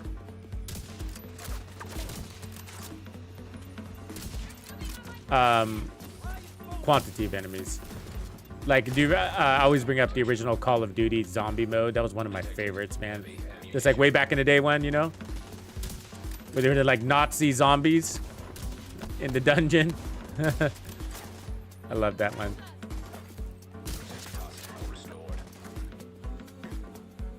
Anyways, where you're just fighting waves and waves of enemies and not forever or anything like that. But the original Call of Duty for that point, as you know, where there were those sections where you'd be behind a machine gun, you know, on the beach, and a bunch of enemies were coming at you. You had to hold them back. Always found that fun.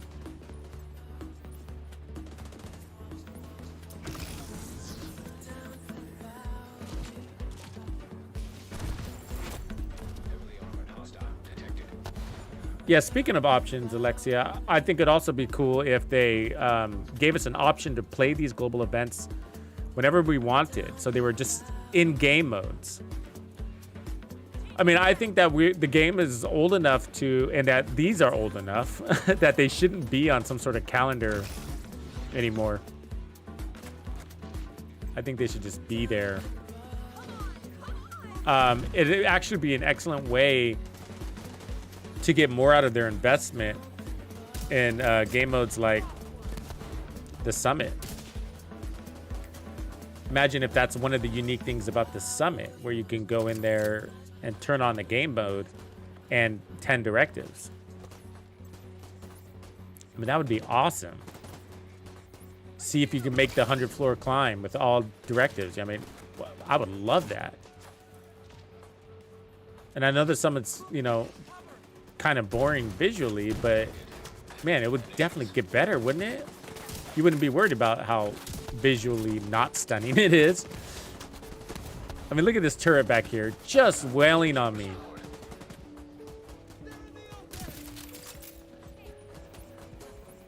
.45 caliber, automated turret with perfect accuracy.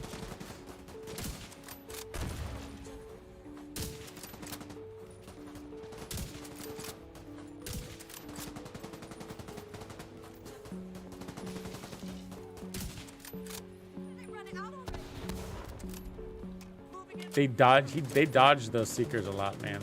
I notice it. I see what you're doing, NPCs.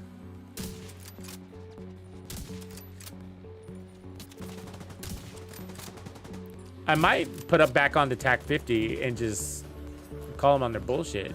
Peg them in the face with a 50 cal round. I think I'm gonna do that.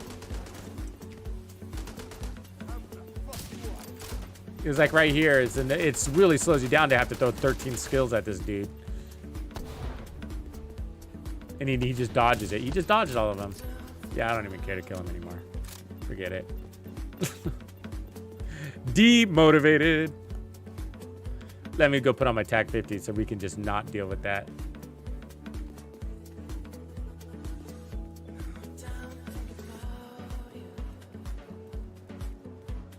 Yeah. Forget that games are supposed to be fun, right? Weird. I mean, what's really I mean, that's just like sparked a thought for me, Mr. Bolo. Like, did they forget that games are supposed to be fun, or are these devs just on maintenance mode? Kind of think that's it. You know what I mean? They're just like on maintenance mode, so they're not even worried about it. All right, that'll be better. Cause see, that'll give us some range, power, one-shot kill capability. So when we got that situation, we've got this dude just hanging out. We have to throw 13 because he's invulnerable to my sniper, right? So I think that's gonna do it. So we lose a skill tier there, but I think I'm okay with that. We can pick one back up again, but I don't think we need to. We'll see. We're so like big on min-maxing in this game with everything that, you know, a 5 skill tier build doesn't sound good to us. The reality is it's plenty good. It depends on how much you rely on that skill. You know, so if you rely on that skill to be like the only skill, I mean, your only source of power or heal, then yeah, you probably have to go into your 6 skill tiers. But, you know, if you're running something like the capacitor or something like we're doing here, where we're preserving our weapon damage and it's slaying, then 5 skill tiers is fine. It's how do you want to balance it? Hostile control point nearby.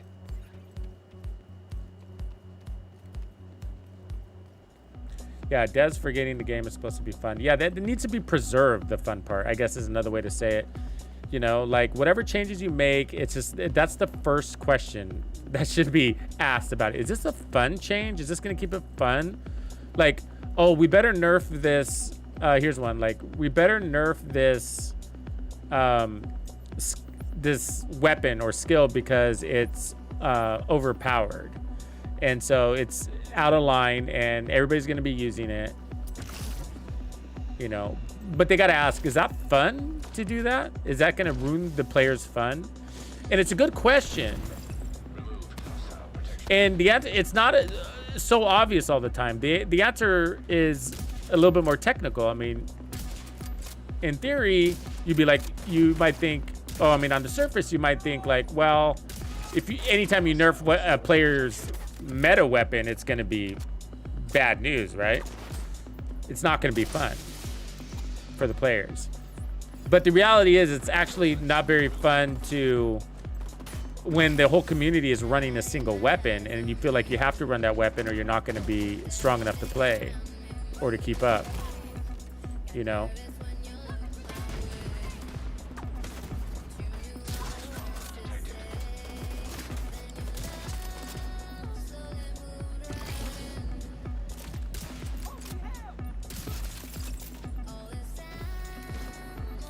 So it's not always so obvious, but it needs to be asked. But it's, I mean, like, and then what ends up happening is it opens up a bunch of more questions, right? Like, oh shit, what are we gonna do about that striker gear set? Like, we better do something about that. But is it the striker? Then this is the complicated part, right? Like, is it striker that needs to be adjusted, or is it everything else in the game? It's everything else.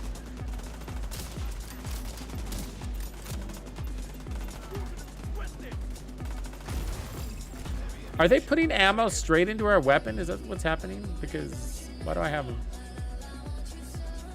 bunch of ammo?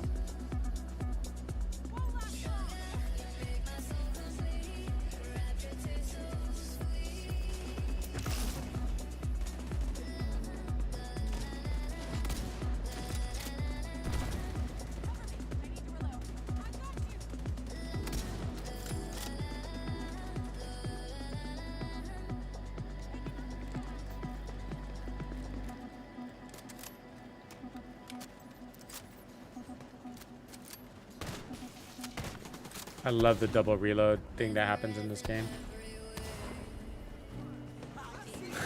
So annoying.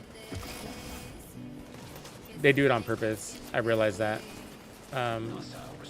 They don't want us to bypass the reload mechanic, which you can do in many other games. But if you were able to throw a skill during your reload animation, you'd be able to bypass your reload. But so the way that they handle it is because they want you to be able to use your skill still while you're reloading, is it cancels your reload. So it's like, and you're like, so you have to so you end up in this double reload situation. It sucks. It should be based on where you're at with your reload. So there needs to be a reload meter. Lots of other games have that, where it'll show you that you're 50% of the way through your reload. You know, do we have that? I don't think we do, right? So if I reload, yeah, we do. We have a reload meter. It's right there. Did you see it? You probably don't notice it because it's fucking not important. But like, if they actually leveraged our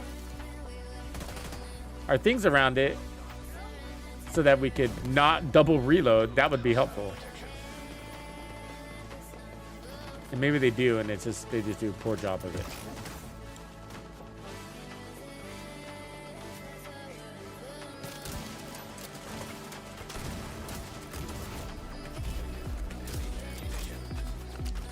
that turret over there and wailing on them. It's funny. These are the same old issues. Like when you've been playing this game as long as some of us have, it's not the big things that bother us, like game crashing and bugs. It's little stupid things like that. Double reloading, you know. Because you've been doing it for years, right? Like there's something around the shield that does that too, if I remember right.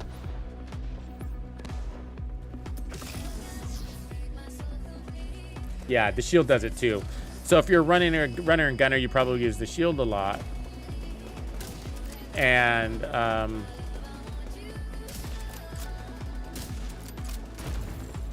thank you.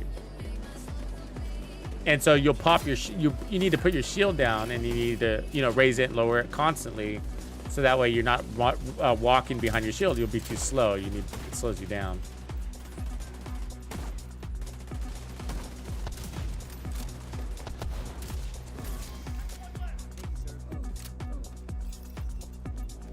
But what ends up happening is you get into that constant, that situation happens a lot. Double reloading because because you're too fast. Basically, you're too fast. And you get punished for it. Oh, I thought I had this special.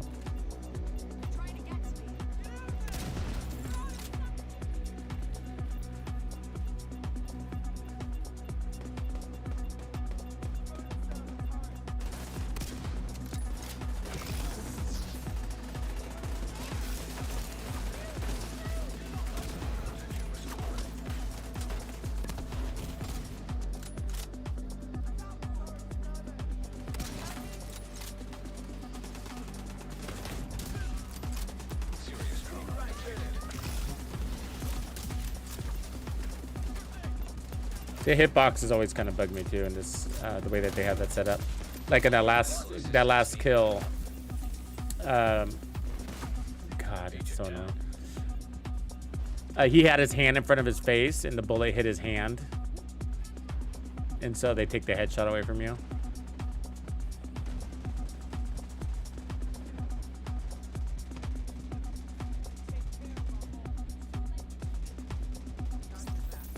Yeah, they don't read the data properly. They don't. Yeah, I mean, the data point. Yeah, that you just made. It's crazy. I've said this before. You bring up a good point. It's like I don't think they're data centric at all. They don't have time for the data, right? What was it that brought that point up really well? It's just like, oh, it was. Yeah.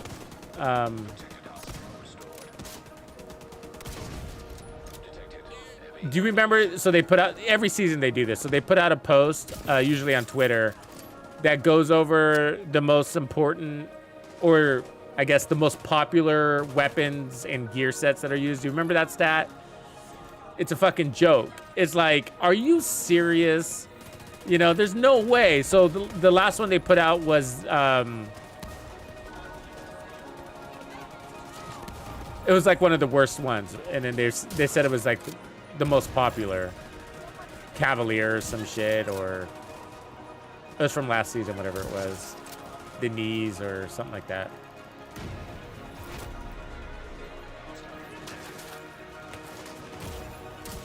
I think it might have been the gloves, actually.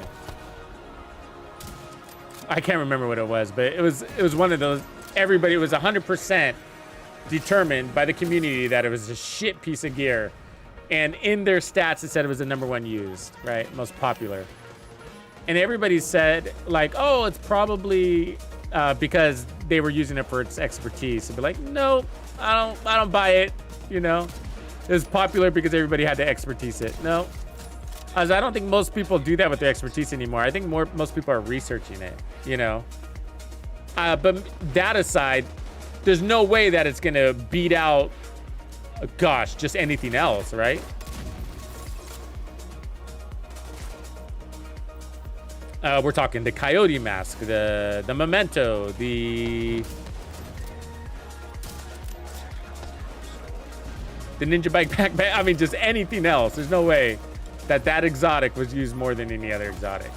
in any circumstance. I was like, what stats? How did you interpret those stats? But the point is like, whether they got the stats wrong or whether they didn't clearly state the conditions of their stat, right? Which maybe the stat was like, of the new gear, which was only one. God, I jumped the wrong way. Sorry. Fucking slow as shit. Hold on. This is as fast as I can fucking move. Ugh. Not fast enough. The point is that they didn't have a pulse on the community. To put that out there makes them seem incompetent, you know? Because it's like, do you even know that your community hates that piece of gear? That everybody hates it? When I mean everybody, I mean everybody. You know, it wasn't about meta to off meta, this conversation. It was about, this is fucking horrible. You know? It's got like one use case. Not worth it.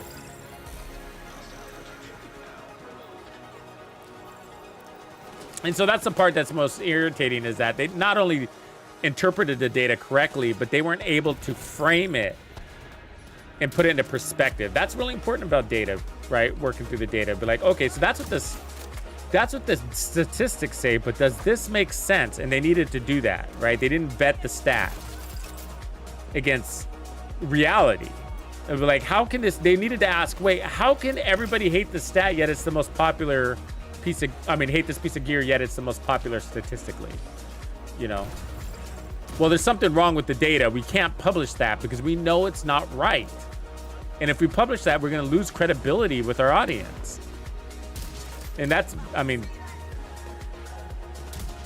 they did with me. They don't have a ton of credibility with me in the first place, but they did.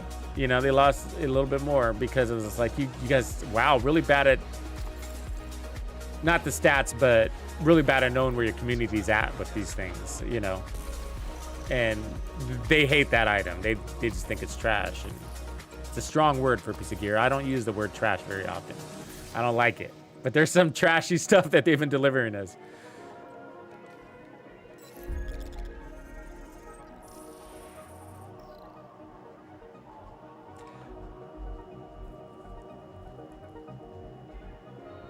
Yeah, isn't it a complicated issue, Bolo? Yeah, that's right, Alexia. It was the mosquito. That's what it was. Thank you. Sorry, I just looked down. I was too busy shooting guys and trying not to die. Yeah, it was the mosquito. That's what it was. It was the #1 used exotic in the game last season. And that was just like insane. No way. Alexia, good job. And Aegis was on there too and all that, yeah. But, yeah, the striker thing is so complicated. I was having a conversation with Grumpy about it the other day in the comment section. And, you know, it was about that true. So I put out that True Patriot build, the skill build the other day. And he was like, oh, I really feel like True Patriot just doesn't shine as well as Striker. And one was like, first of all, yeah, it's not supposed to. Striker is pure DPS and True Patriot's more of a team support build. So yeah, it's not gonna shine. But I think outside of the obvious one-to-one comparison, it's a valid point in the fact of like, well, I can support my team and give everybody a little bit more power, or I could just run more power myself and do more for the team so that we all get through it better. And I think that's what he meant, right?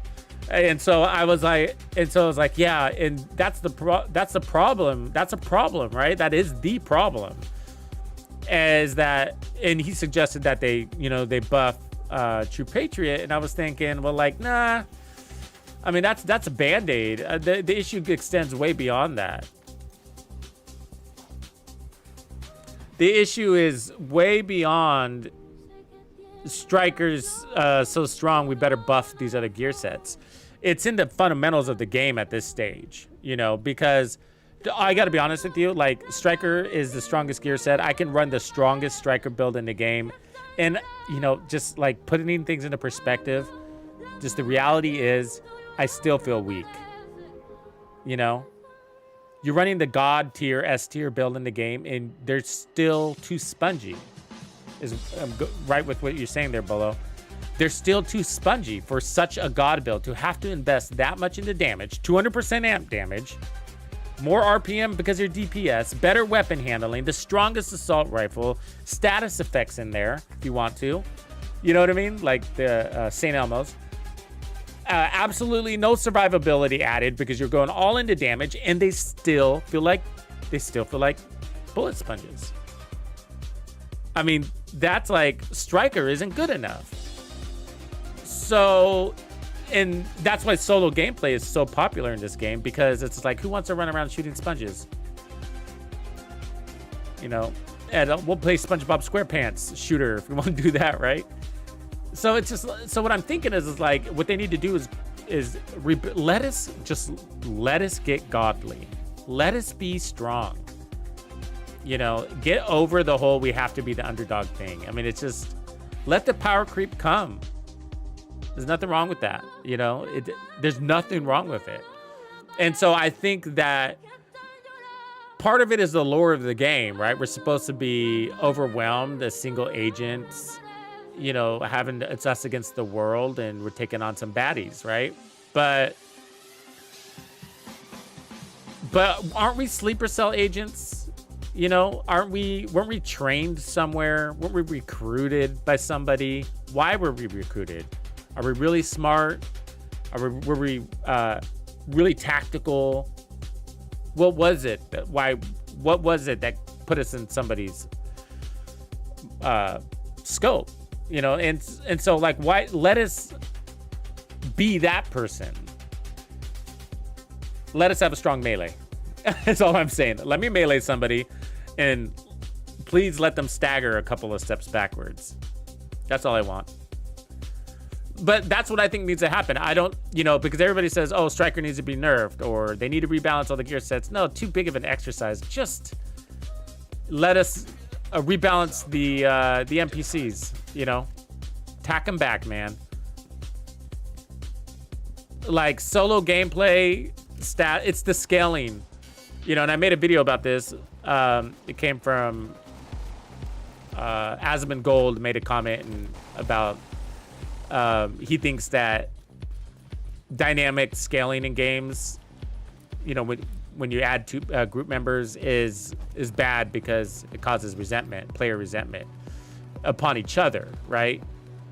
And I was like, yeah, he's got a really damn good point. Made a video about that, but like, and I think that's part of the problem. But what ends up happening is the way it plays out here when it comes to player resentment upon each other is, you know, we criticize each other's builds and call each other's builds trash, and right, because like, if you're not running, I mean, this is just some people's perspective, if you're not running god tier tippity top strongest Striker, then you're trash, which isn't absolutely not true. But yeah, and you know, if you frame it from a perspective of like, man, these NPCs are overtuned, right?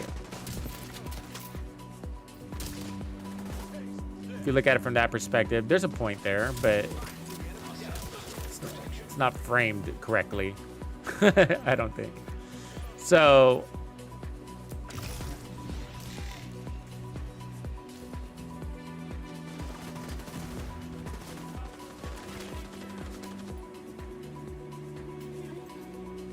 like, why didn't I threw my Seekers out there and they didn't attack. Go. Kill somebody. There's a guy right next to me. Jesus, I had to hit my button like 13 times.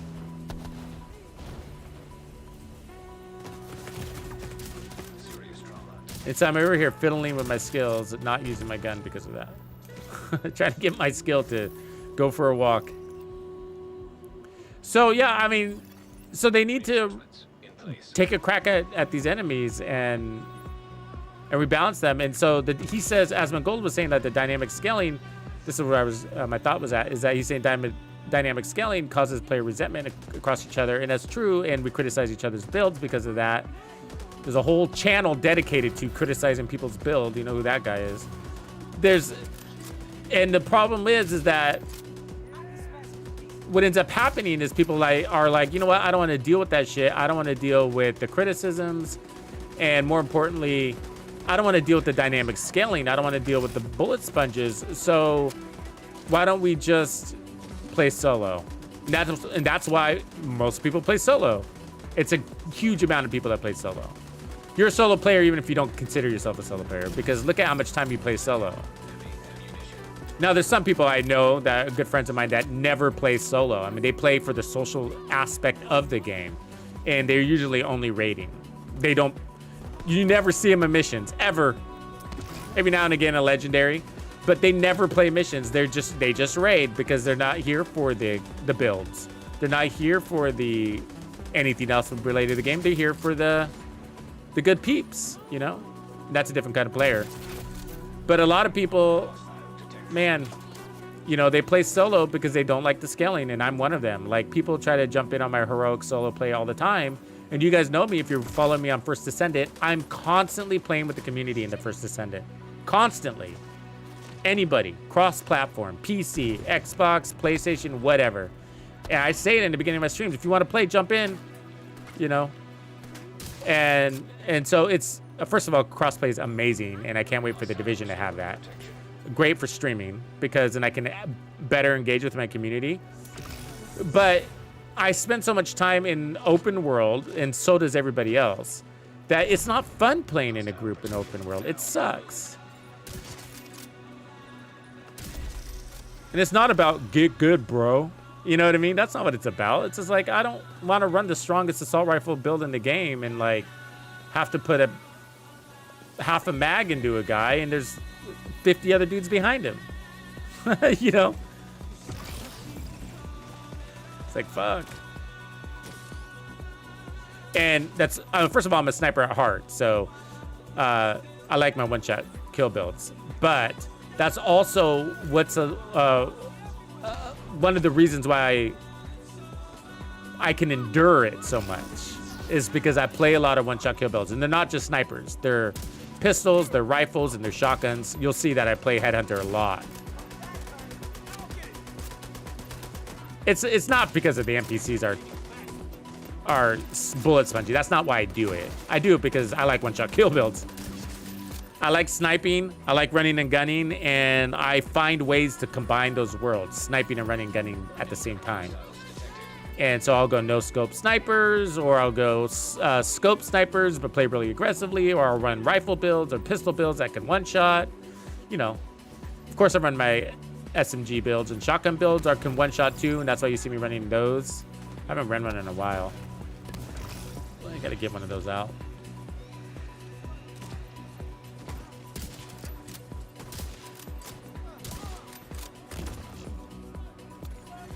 You know what? I'm going to turn off this event and play this build without this event. It's even better without the event.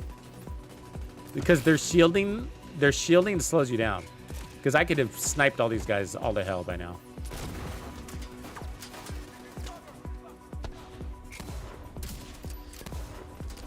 I'm not getting any benefit from the event.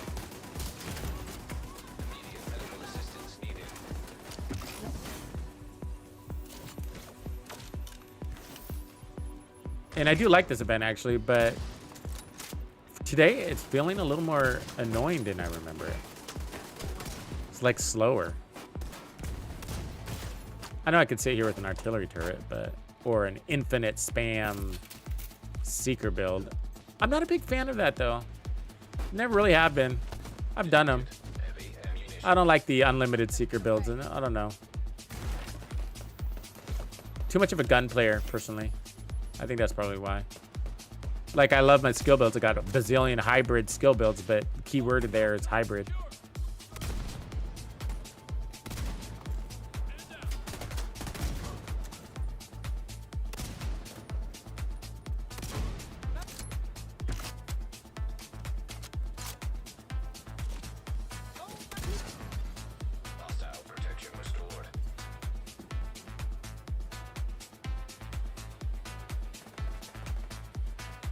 Yeah, in some cases, the king. Yeah, you have to rebalance your build for, yeah, exactly.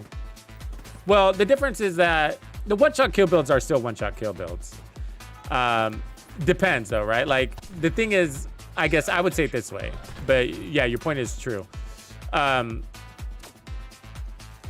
you can have so much more fun and creativity with your build when you're running solo.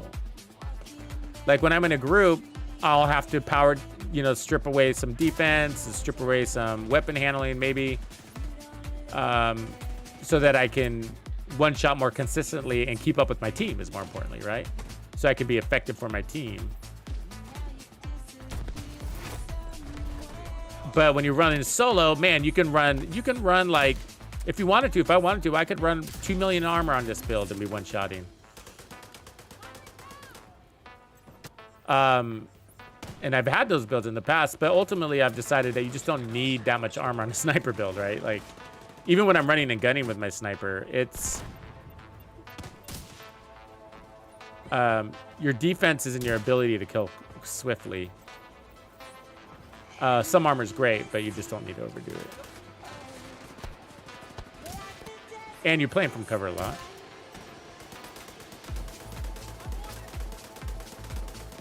That reminds me, have we done a hybrid hotshot build before? I can't remember. We've done so many builds.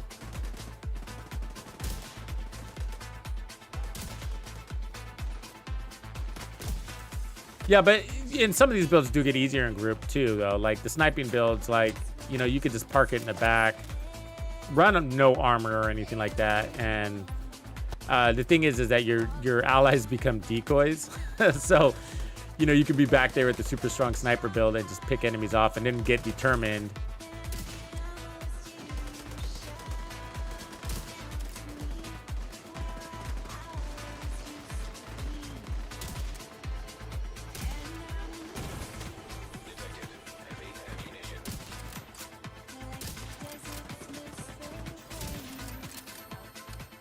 Yeah, let me turn off this event though. I think this build would actually shine better because I'm going way slower because they're shielded and this is a gun skill combo.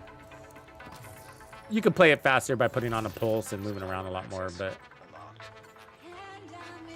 lately, like when it comes to builds, I try not to make too many event builds anymore because by the time I publish the build and by the time people watch the build, the event is halfway through and they're like, oh, well, I got to go get these pieces now, and too late.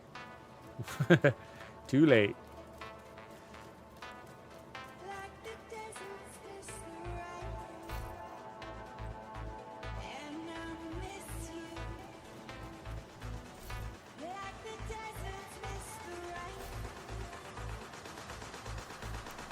So let's take that off. I want you guys to see this build. It's a lot of fun. I'm not sure if I'm running it exactly how I did in the past though, so I will need to rebalance it. We'll see how it goes. I couldn't tell because these guys were so damn shielded.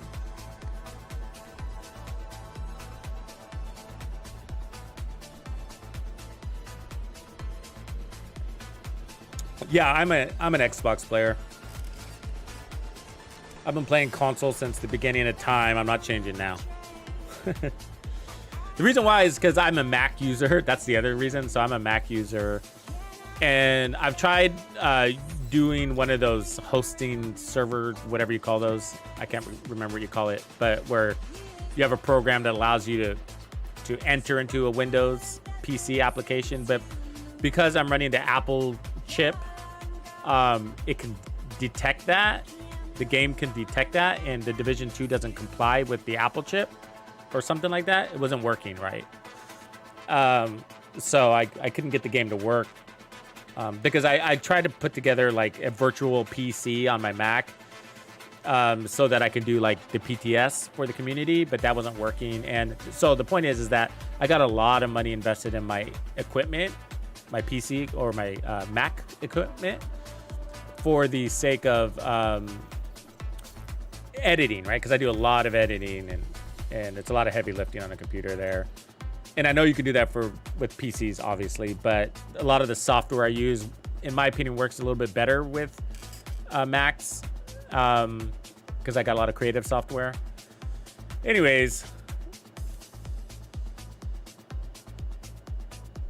Okay, so we're deactivated. So let's go. Let's reset that.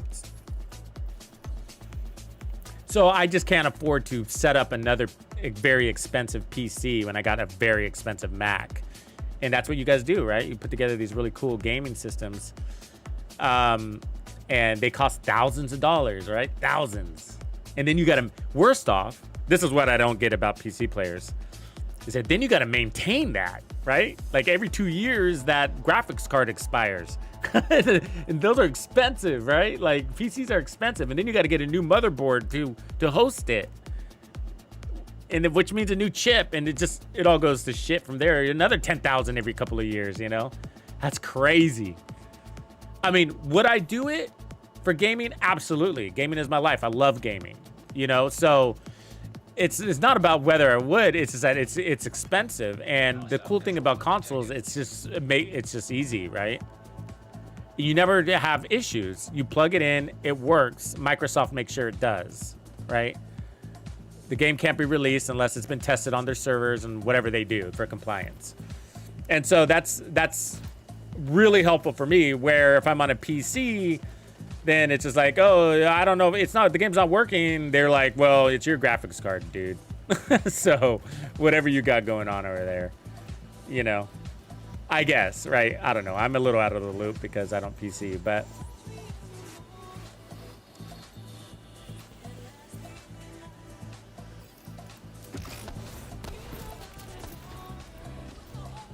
so it becomes an affordability and then also ease of use thing for me, just because I don't have the time to troubleshoot. I need it to be real reliable, and console is just that for me. But graphically, I realize in performance that PC can definitely outperform, no doubt. I don't know. It's going to be interesting where the future goes, though. The question is, are they going to be consoles at all? You know, I don't think so. I don't see why everything's not going to be virtual.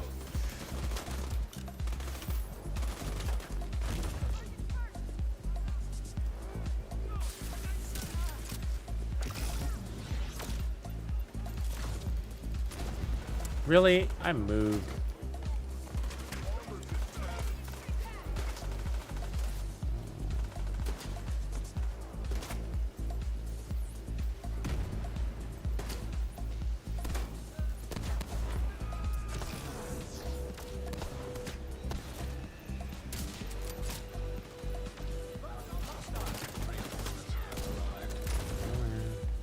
There it is, finally. Fuck.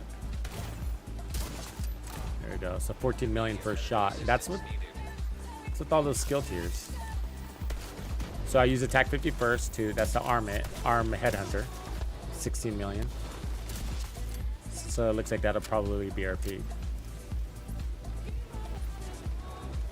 So that's the mechanics. I usually play that way with all of my snipers. I try to clearly explain it in my build videos, that you want to kick it off with your stronger weapon, whatever that is. You don't have to. You can chain kill, ladder. You can go but like a ladder, right? And start with one guy and work your way up to your peak damage. But you can also just jump straight to your peak damage by using your strongest weapon to get the first headshot kill, and then switching to whatever you're going to main, which in my case is the SR1, and get a second headshot kill to activate Determined.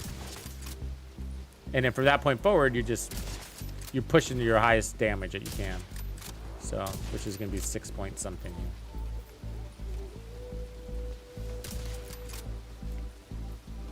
And so with most headshot builds, come on, dude, stop with the cartwheels.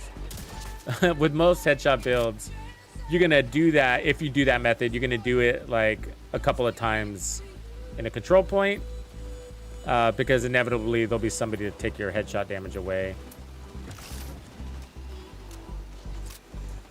Like a helmet, a really tanky boss, or a tech. So most bosses are going to be around the 20 million mark, 19 million or so, as high as 24. But you got skills to knock them down to size if you need to. Which is kind of neat about the hybrid concept.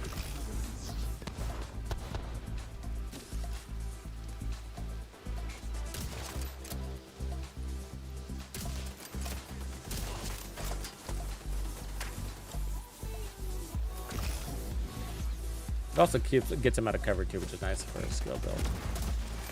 Yeah, so we didn't quite kill him there. Killed him there.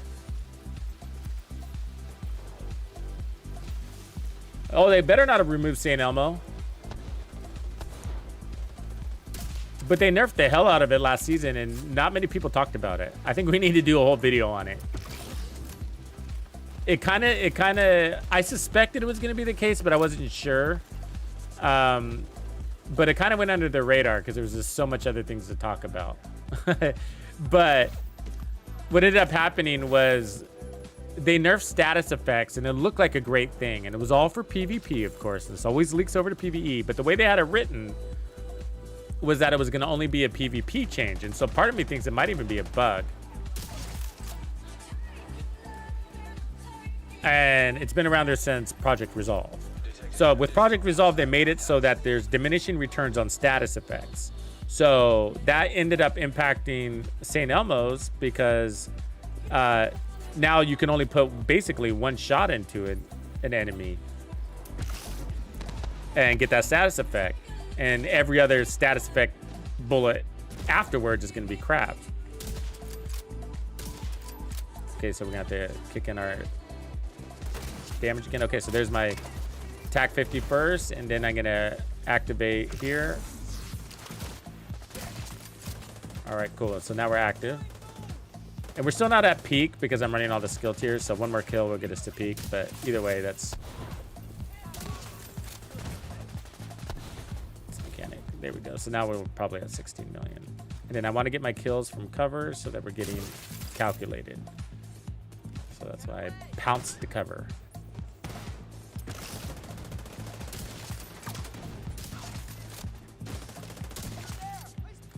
And so what's neat is it's worth tagging those guys even if you're about to kill them, because they're going to turn into landmines. Pretty unique for this skill. That's why I think it's underrated. And it's got like a really fast cooldown.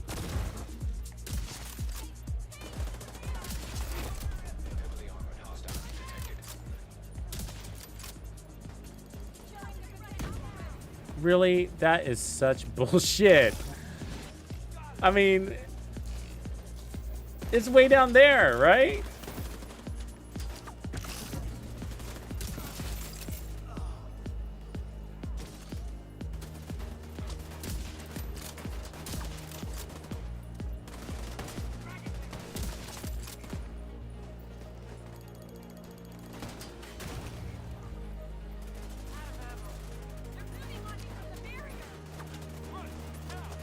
And then my seekers get stuck here at the bottom. This is why I hate the seekers.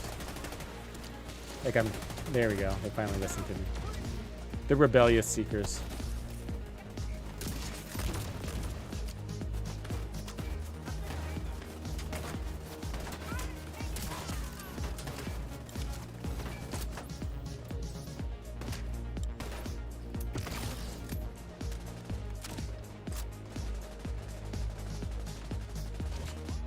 Uh-oh. Why was that explosion not... Oh, it's because we don't have the dramatic Hollywood explosion stuff.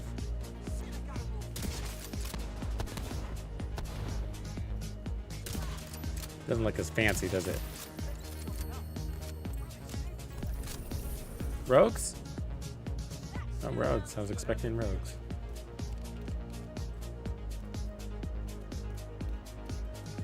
Ooh, that's interesting. Sometimes your storage gets weird like that, and it always makes me feel like I'm losing my mind, Alex. Honestly, do you have more than one character? This is usually, it happens to me, and I can never prove it, but it makes me think I'm going crazy. So what I end up having to do is I was like, I can't find this piece of gear, and I know I have it, and I'm looking at it, and then I switch characters, and I was like, there it is. It's right there in the stash space that I just looked at, right? And I was like, why didn't I see it before? It wasn't there before when I was looking at it with that character, but now I'm in this character and it's there. And then it's always there, you know? And it's weird. It's like, it makes me feel like I'm losing my mind. I was like, did I just not notice that it was there? Or was it not there when I was looking in my stash with that character? And now that I switched to this character, I can see it. Yeah, you only have one character, so you probably don't have that problem. That's weird.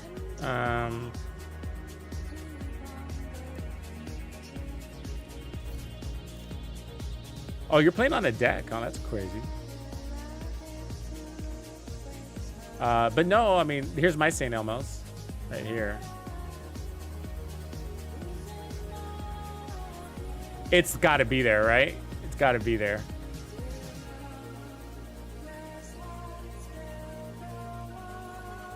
Hostile supply convoy nearby.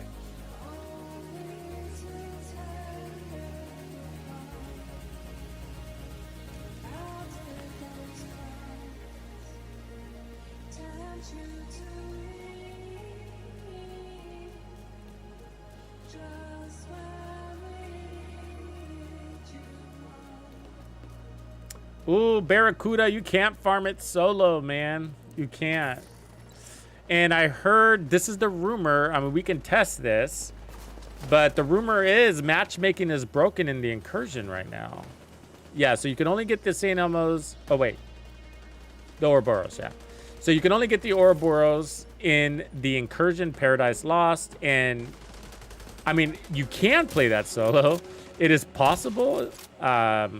I understand there's one person that's actually completed it solo, which is crazy because it's not easy. Identified. It's crazy mechanics. I don't even know how they did it. I didn't watch a video on it or anything, but that's the rumor.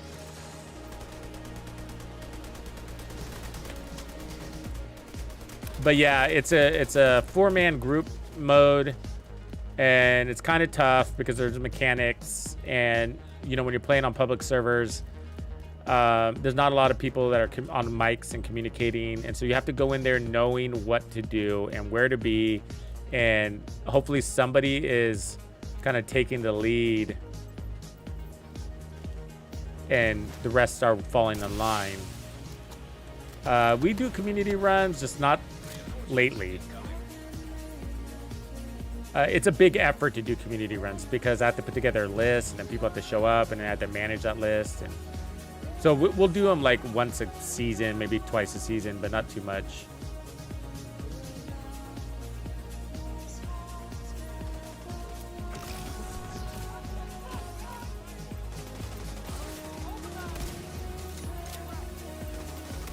Yeah, so if matchmaking is broken, I think the only way to do it then is to... God damn it. This is annoying right now. There are no enemies to be found, and all of a sudden I'm getting pelted by Black Tusk drones.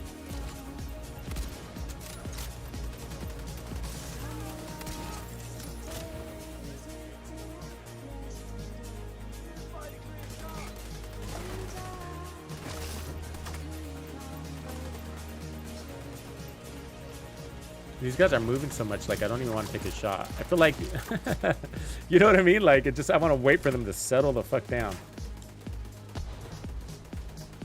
Here come the drones again.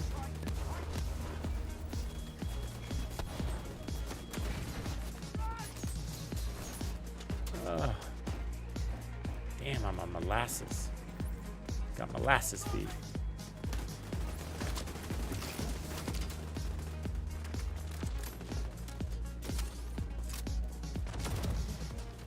Then I lose my headhunter buff because it takes so long to acquire a target around here. Let's take out these fucking turrets. Jesus Christ, and never miss.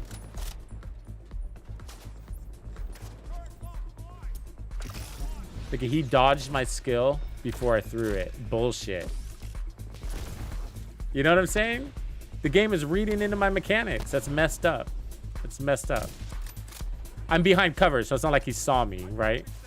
Oh, he's about to throw a skill. Yeah, the game can read me pressing buttons, and it makes the NPC do this crazy shit.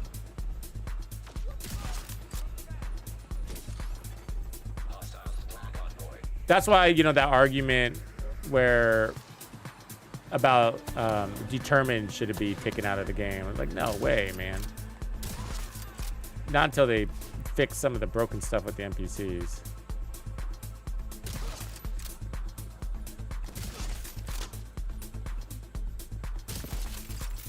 It's like the only thing close to it being a neutralizer.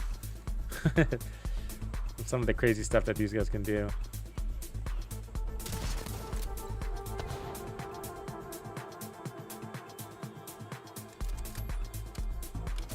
I need some med kits.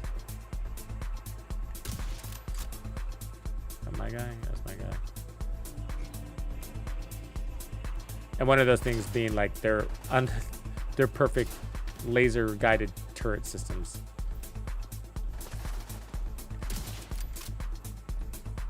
Damn. No targets. Got this guy from coming out of nowhere land.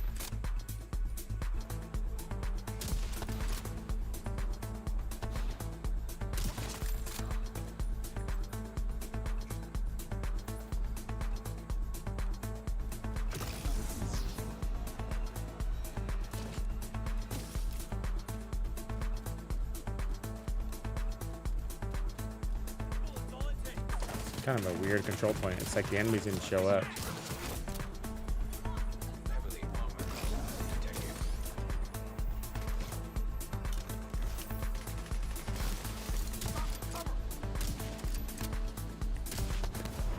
That was my bad right there. Incoming hostiles detected.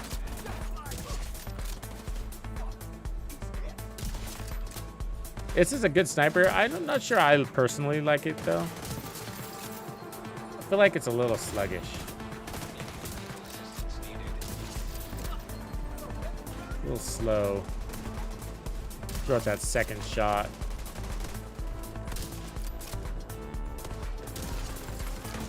Additional hostile contacts. Serious trauma detected. Agent down.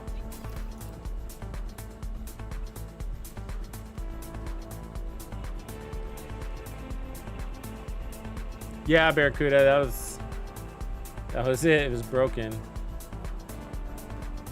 Who did it solo cam? I don't know who it was. I don't know. It was some random hardcore speedrun dude. It wasn't anybody I'd recognized. Did they just abandon me? Fuckers. They did. Agent killed. Okay, so let's tinker a little bit. Let's push our first shot damage.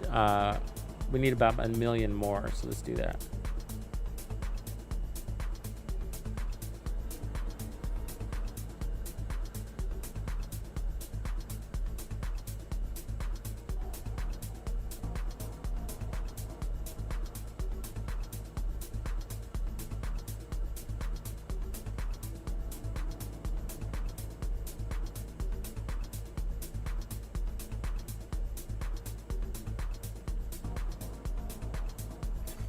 Hostile control point nearby. That'll save us a shot. Doesn't sound like a lot, like a big difference, but in these critical moments, it helps. Mostly in that first shot when you need to reacquire it. So let's see. First of all, let's make sure I got my stuff correct. I did. Okay, I just need to check that. Well, there's a couple of ways to go about it. So one is we can get rid of sharpshooter and then run the nemesis as a backup. I was only running sharpshooter because of the event, but now that I turned that off, I think the nemesis. Oh, that's full. Hold on.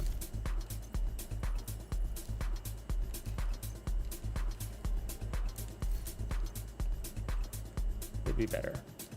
So, because that'll allow me to shift a skill tier into my specialization by running technician instead. And then I can put a damage core down here. Like that. Let's turn that into a red. I don't really need handling. I would put skill damage there instead. I mean, yeah, skill damage there instead. But keep the headshot damage. I just don't know if I have that piece.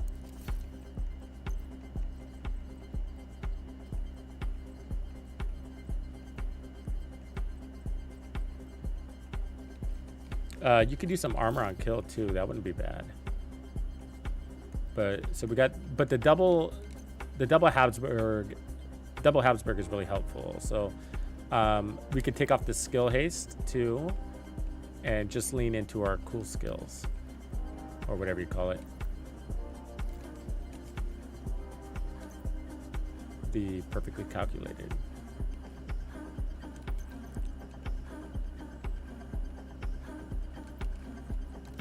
So there we go. This picks up a little bit more damage.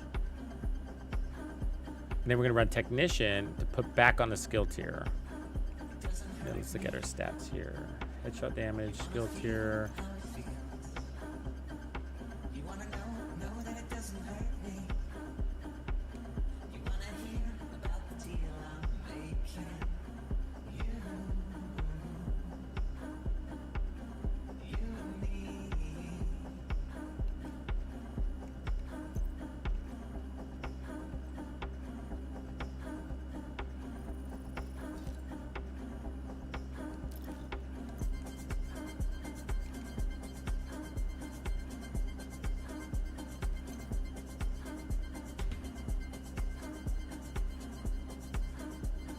That's okay. That one would be better.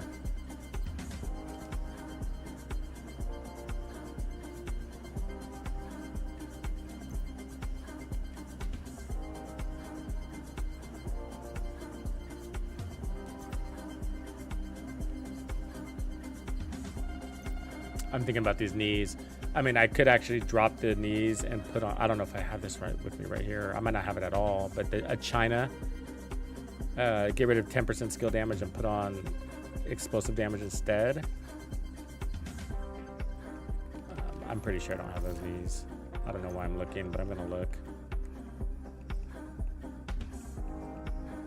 Yeah, no. I've made this build like 15 different ways, man. I run it a lot. Every time we get this event, I run a version of it. Okay, back to this one, or Demolitionist. Could go either way, but this gives you, what is it, 10% explosive damage, which is multiplicative, so that's good. That's a good thing there.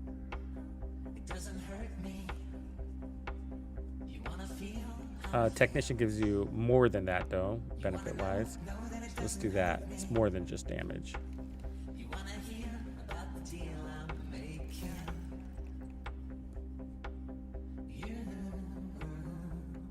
And then these seekers were annoying. I kind of want a better thing. What else do we got? We got explosive traps. Those are hard to use though.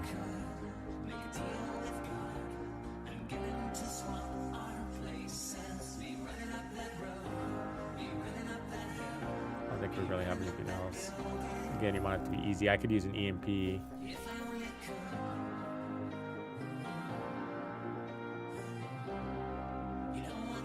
Yeah, maybe we do that because it's a quick shot. So I'll put this on the left, and then we'll put the explosive sticky.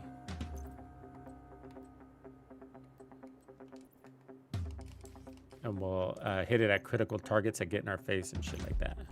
We're like, boom, boy, boom. All right, that looks fun. Let's get to work. So, but what I'm trying to do there is get that first shot higher. So it's fine with the back damage. So we're hitting at 16.2. It'll be higher now, but Pips, what up, Pips? What are you doing, man? What are you doing? What are you playing? What are you up to? I need give me the lowdown.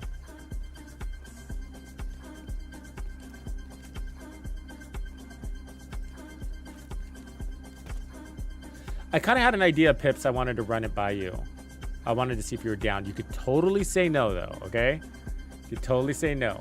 But I was thinking that you might be a good one for this, for the community. So I was thinking about wanting to start and promote a clan for the First Descendant. There's no clan system there, right? And so we would use, we'd open up a new channel on Discord for that.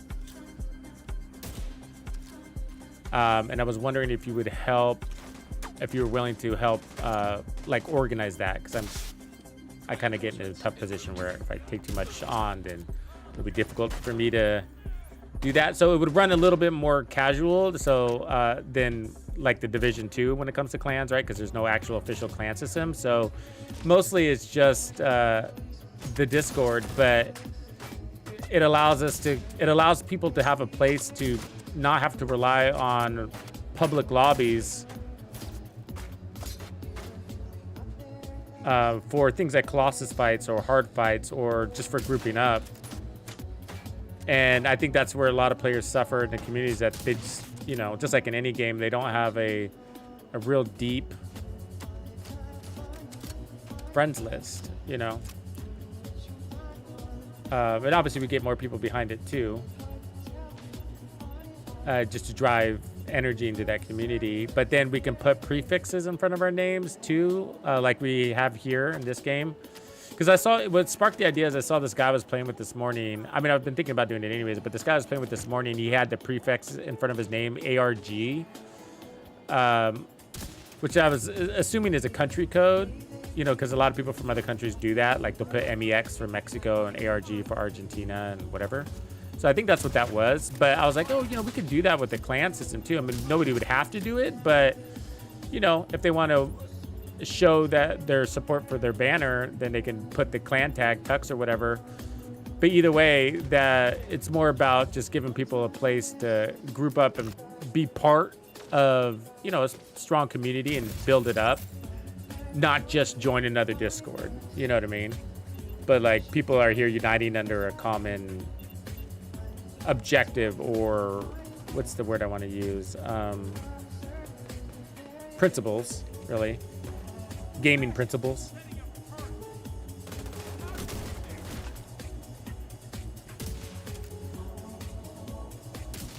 Come on.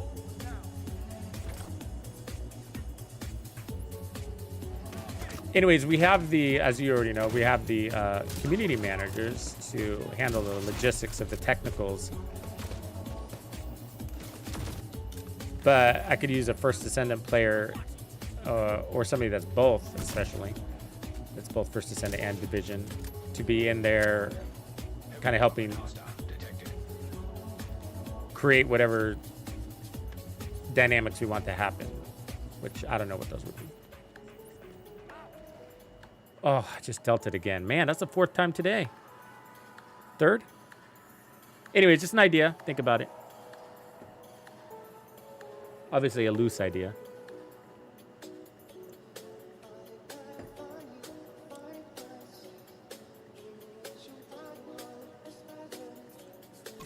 Yeah, they're really pushing New York on us, aren't they?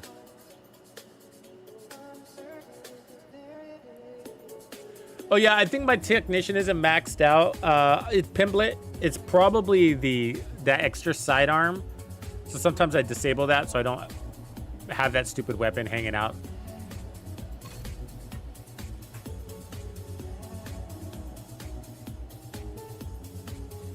That happened to me too, Destroyer. I just logged in. I deltaed, so that was before I even started streaming.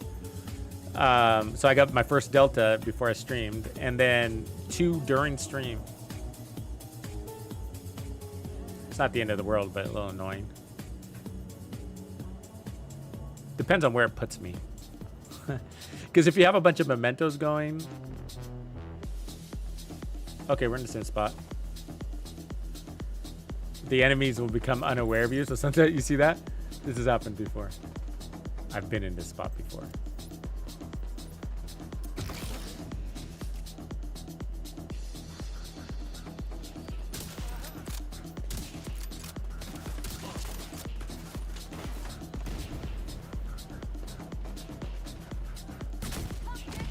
How did that miss her?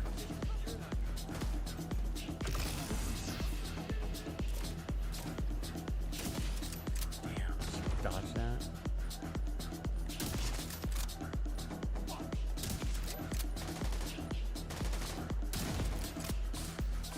This happened. How did she not die? There she is. 17.6 now.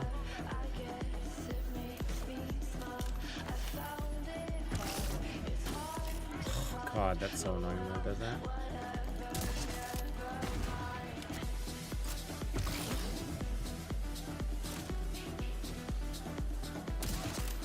Sometimes I feel like there's no rhyme or reason behind why it glitches. I throw it up in the air to prevent that, so that's why I shoot high. Because sometimes it picks up the barrier that you're standing behind, even though it shouldn't.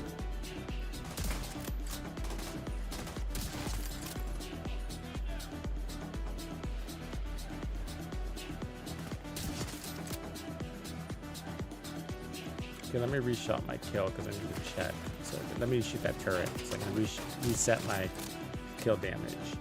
So if I shoot this guy, he won't die. Yeah, okay. Oops. Wrong gun. This one.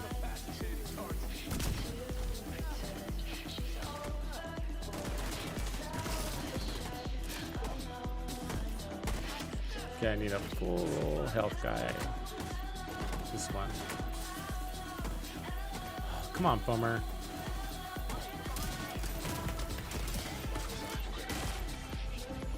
God, so annoying.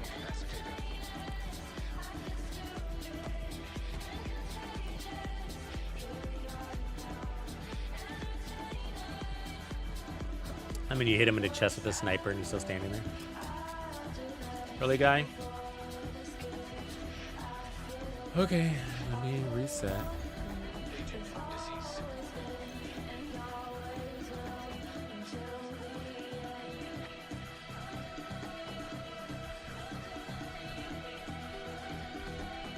Broken Down Hellboy.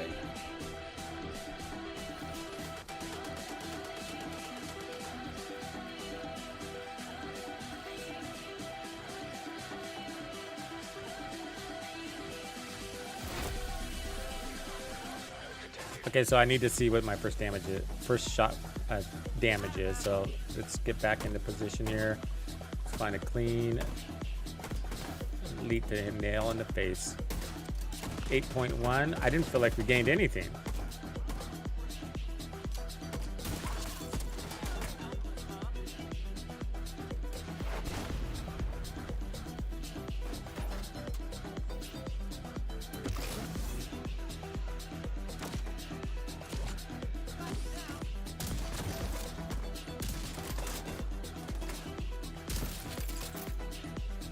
I mean, it almost feels like we dropped. You gotta look at that again. Our build. I want to be at 9.8 or really close to it.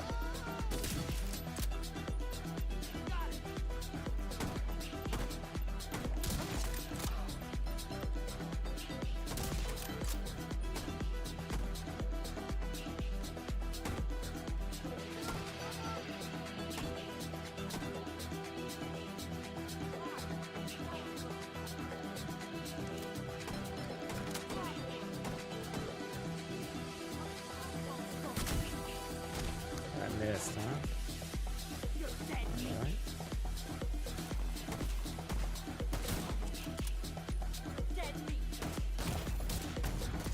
Serious trauma detected.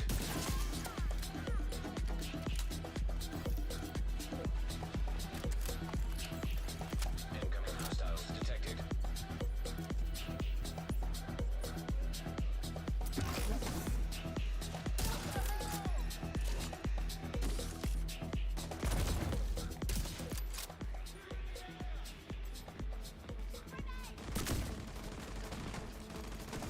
Please don't hit me. Jesus, that was close.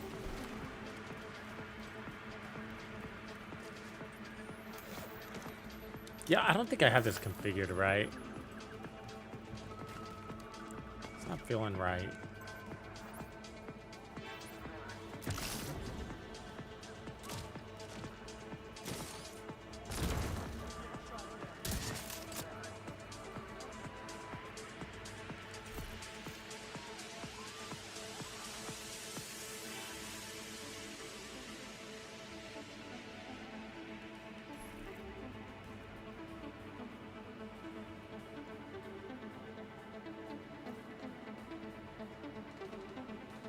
Probably means I need to dig deep into my stash and pull out the real pieces. Which then means I need to clean up my stash so I can find those pieces. I think I'm missing some key pieces here. I think I should have a China light on here, but there needs to be a lot of red and a lot of gold. But the gold is going to be from a brand set, like China and two-piece Grupo. And then we run Demolitionist, and so there's our explosive damage.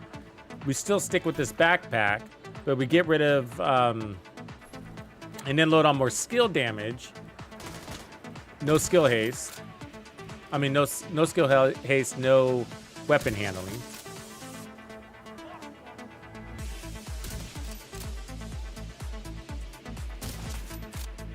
And then it becomes more interesting.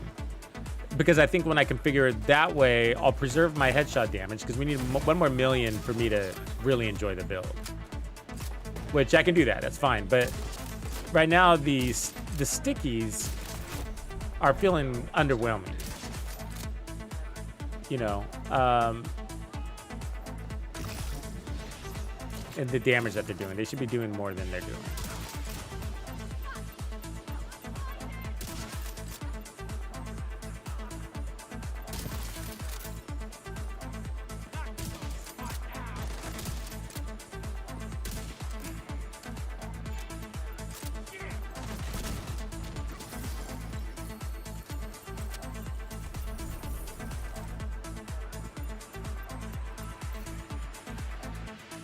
Better go craft that. That piece, huh? Supply room access unlocked.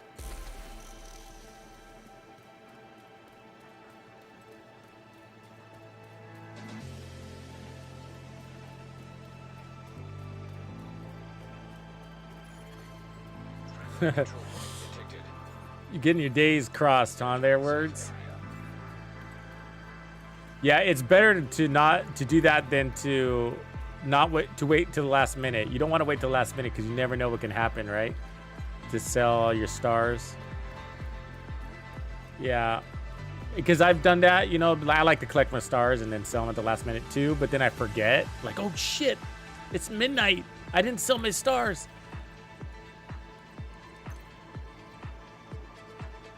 Ooh, that's a nice R&K piece, actually.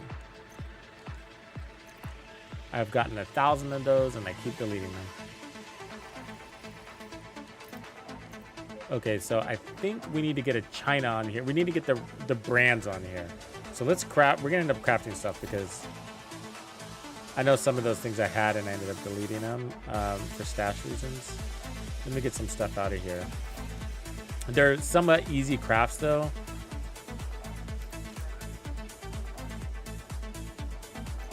Because, you know, like, it's just a red Grupo with headshot damage already on it.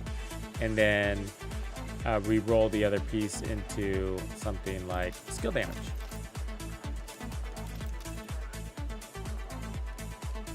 So that's a relatively easy craft. So I think we'd want it definitely on our gloves and probably our knees or mask.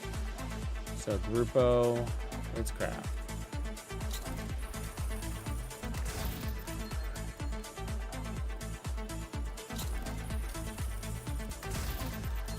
Wow, rainbow Grupos right out of the gate, huh? Forget about it being easy. Actually, that works. So we got the skill damage there already, and so I just need to put the headshot damage and then optimize it. But let's see if I can get one with better stats, because that's expensive right there. What else am I going to spend my shit on, right? But still.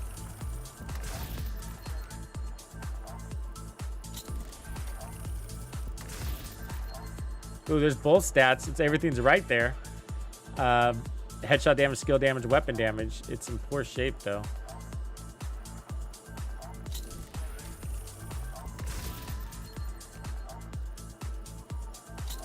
And optimizing is so expensive. I think it's more expensive than expertise. It's crazy. I mean, obviously there's no exotic components involved, but it's crazy how expensive optimizing is. Whoa.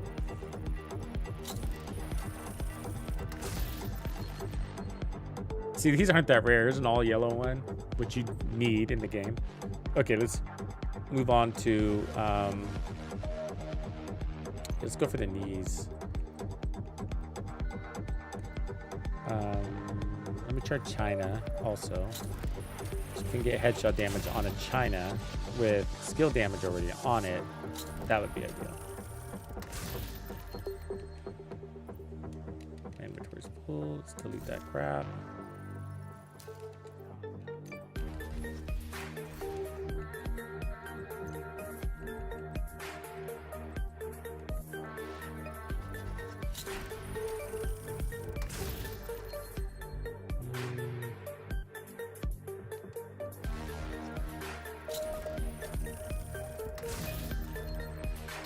Close.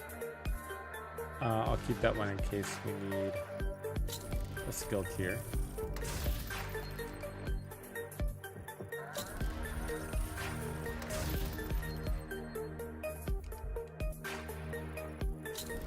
Cough it up, baby. Close.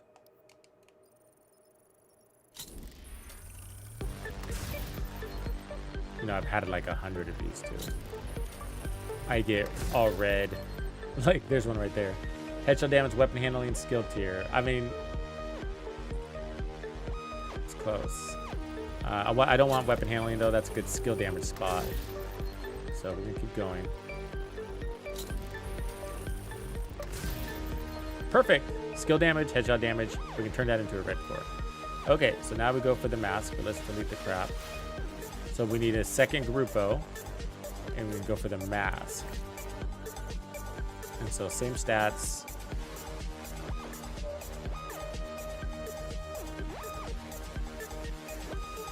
Can I not craft a Grupo mask? Did I miss it? Where are you?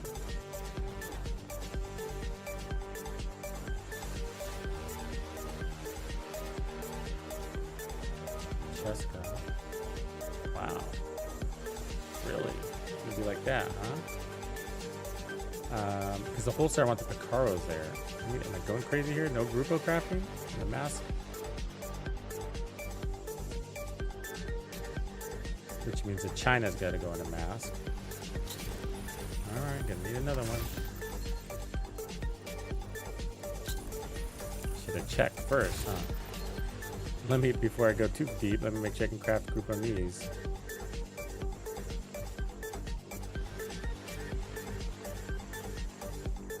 You can. Okay.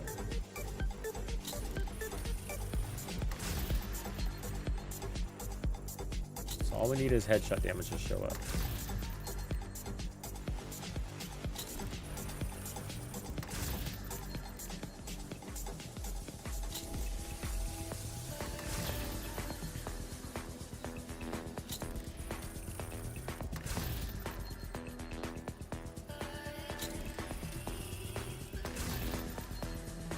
Oh, we got skill damage. I mean, that works. It's still like a better one. It looks like it's expensive, but let's go for the mask now. China.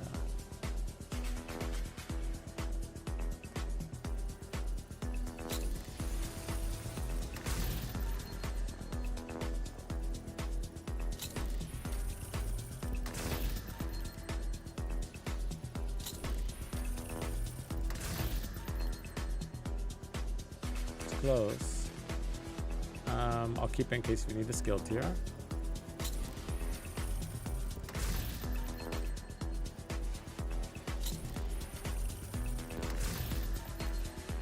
I'm probably going to end up running Demolitionist.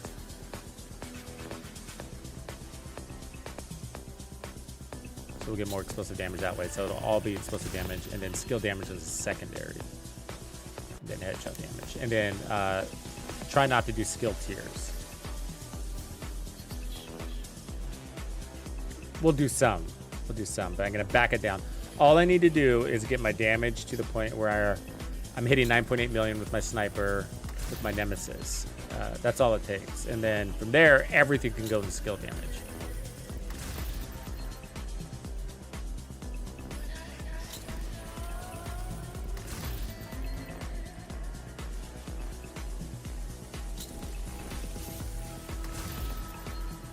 So every stat is going to help. Make sure we get the most damage out of that skill.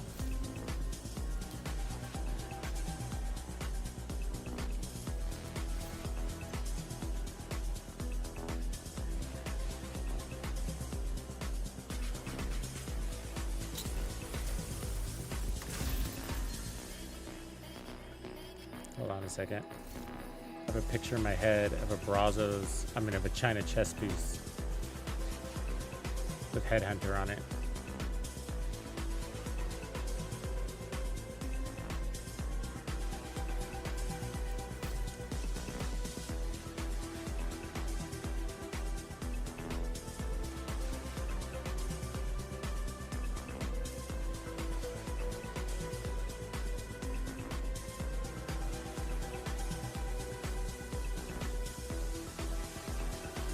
I do.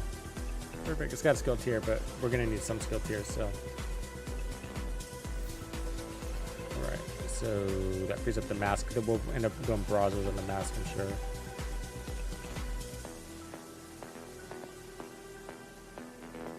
It's not that rare of a piece. So Headhunter, you're just looking for skill damage basically on it. Headshot damage is ideal. Then roll Headhunter, but it's easier to farm this on the mask or to craft it on the mask than trying to farm it on the chest, even though this isn't that much of a unicorn. I would still recommend putting it on your mask. I just happen to have this. So, and then on the Brazos front, that's going to go up here, but we'll start with the Picaros, which I already have. So, oh, another Delta. Wow.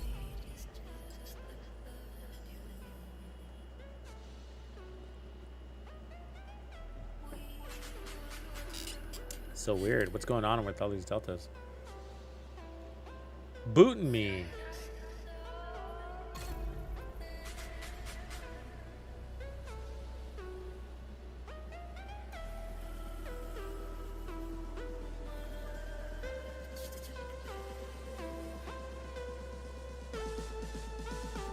Function now is to live, not to exist. I should use my time.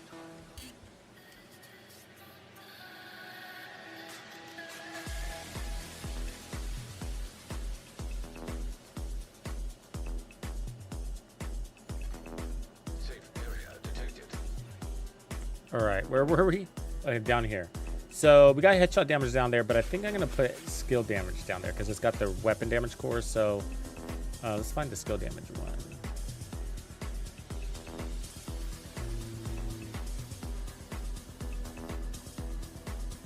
Maybe I don't have that one on me right now.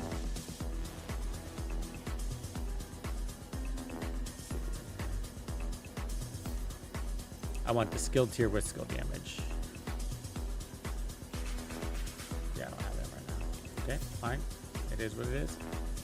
Headshot damage. And then here.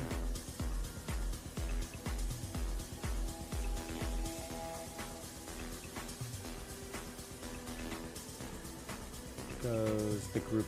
These are going to be the group O's. So.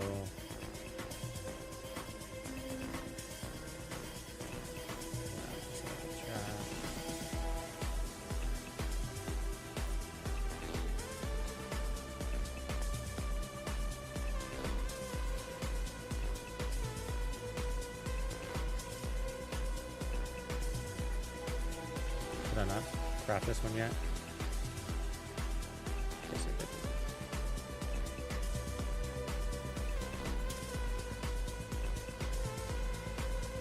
And then the mask is going to be the Brazos.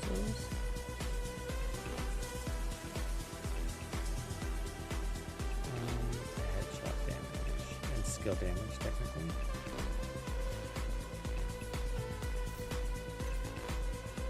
It could go the other way around too, but I just can't craft Grupo up here.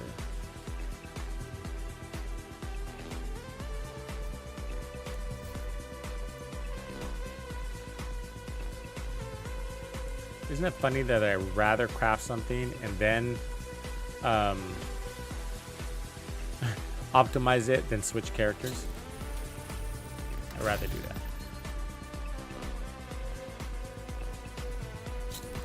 That's how much I hate switching characters.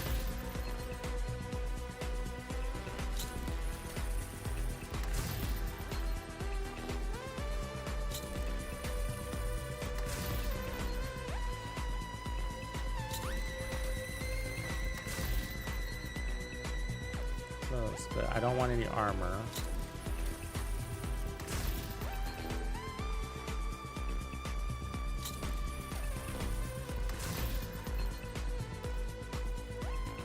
So I'm asking a lot here for 2 stats to show up.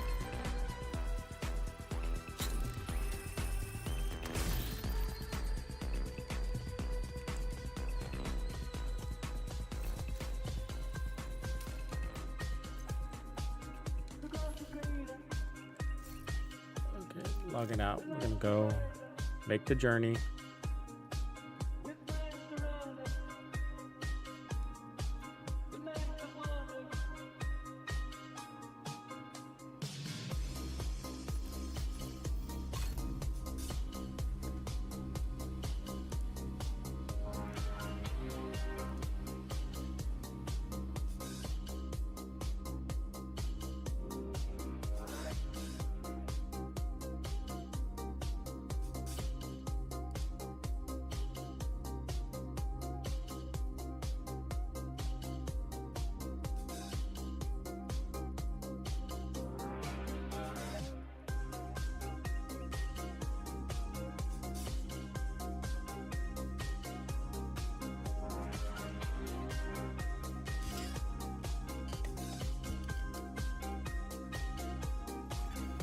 Safe area entered.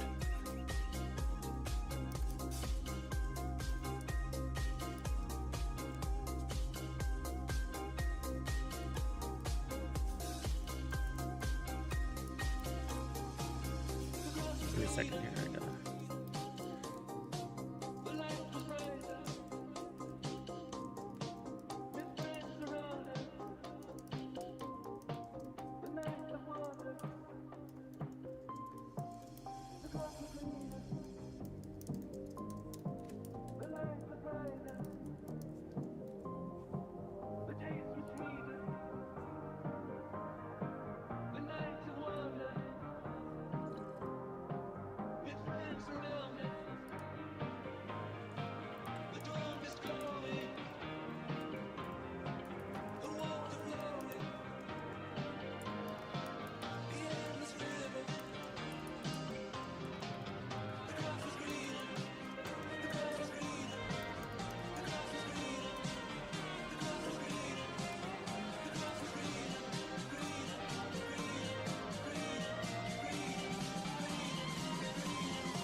All right, sorry about that.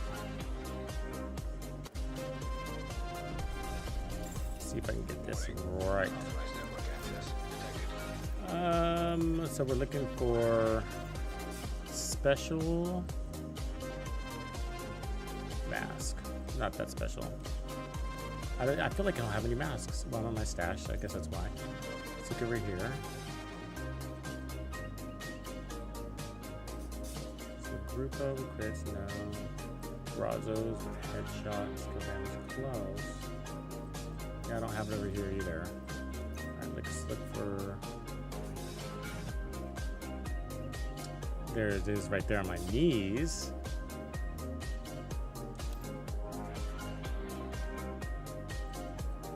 Problem with that is I'm gonna have to figure out how to get my Grupo on my mask. There's a China on my knees too.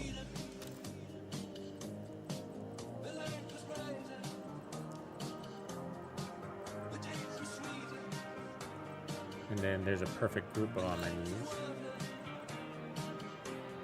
So we had the pieces. But how am I gonna get it on my mask?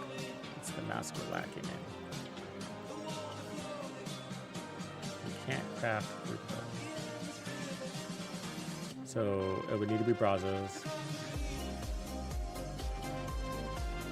And I'll pull this one over just in case, and we'll just be missing a little bit of headshot damage. But I'd rather miss a little bit of headshot damage. Let's just go to crafting.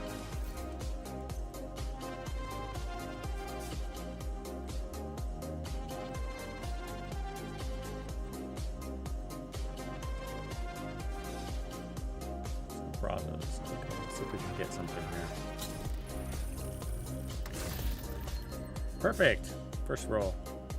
I mean, it's almost perfect. I would ideally want headshot damage or skill damage on that, but I'll keep it just in case.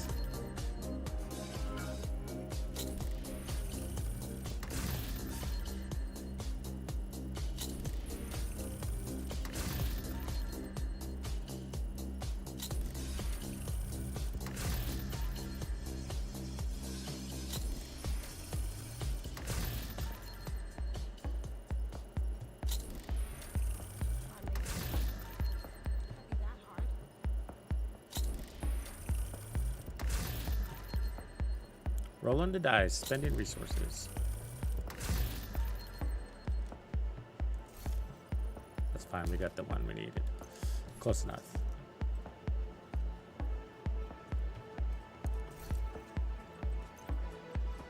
So, Brazos. Alright, moving over.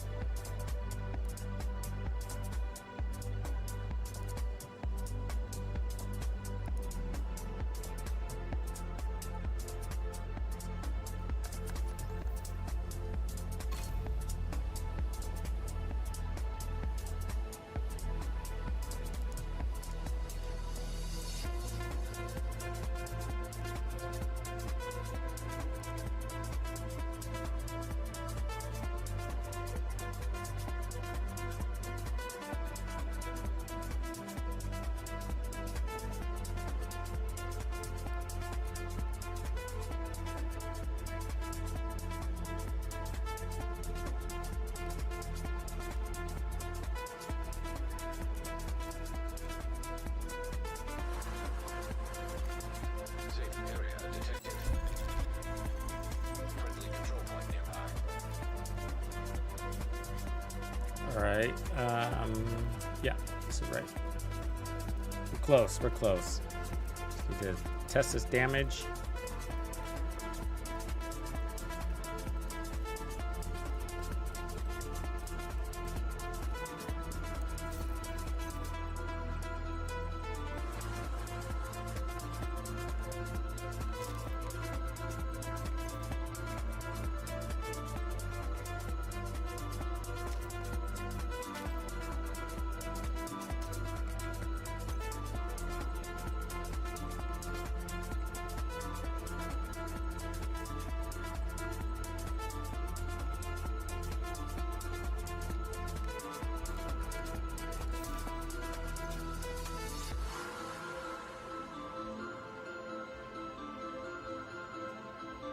So we didn't need that. We needed up here the Brazos. Cool. And then down here, the other Grupo. I think we're...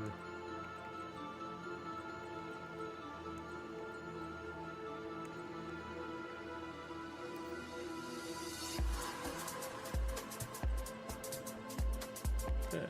So lots of red cores. 2 skill tiers, and then this is going to be, let's start with the red core.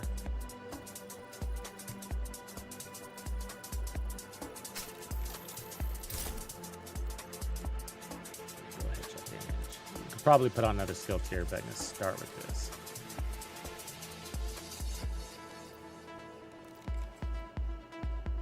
All right. And then the backpack.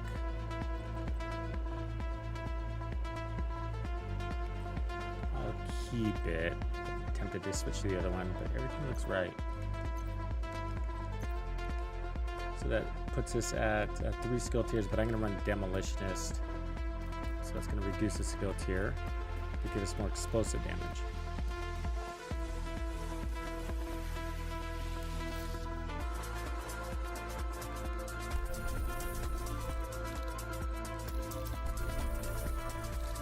Crazy build.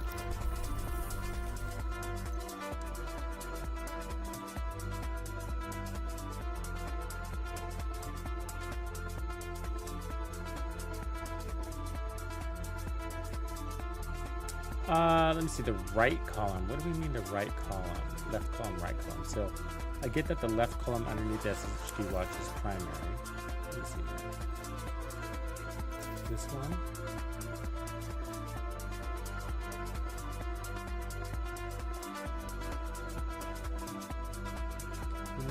Underneath the SHD watch.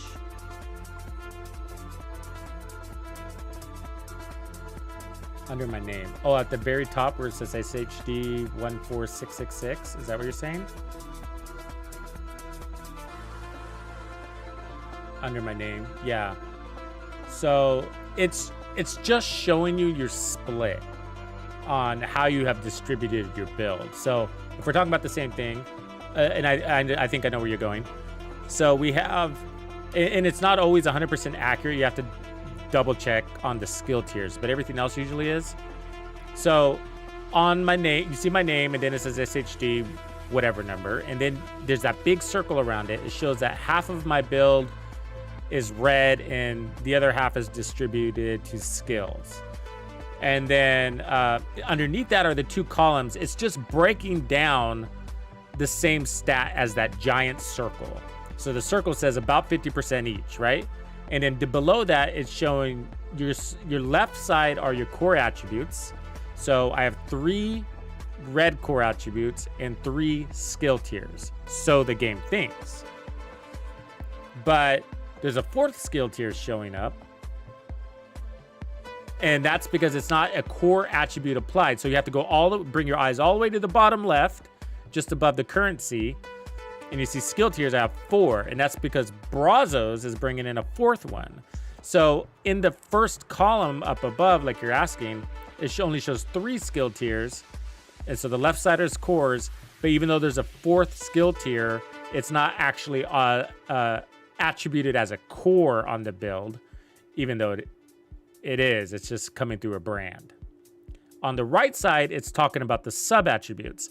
So it's saying I have 5 yellow and 7 red and 0 blue. And the sub attributes are, like for example here, headshot damage and weapon handling.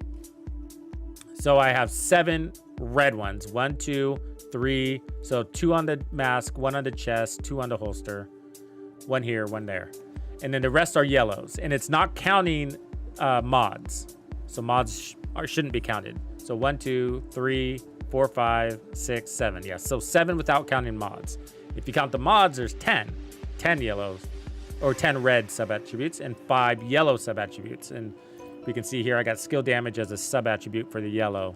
So there's 1, 2, 3, and then 2 more on the backpack.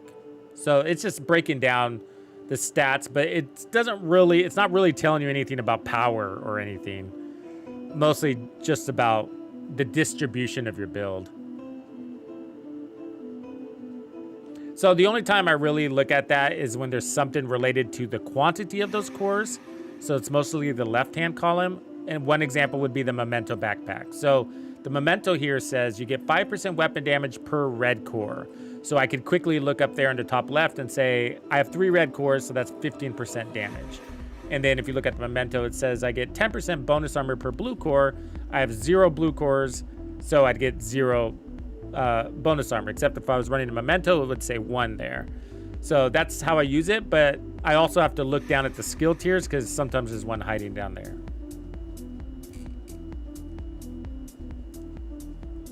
Fuego! Yeah, for new players, this is an amazing game. I mean, it defines the genre of third-person open-world looter shooters. It's a really good game.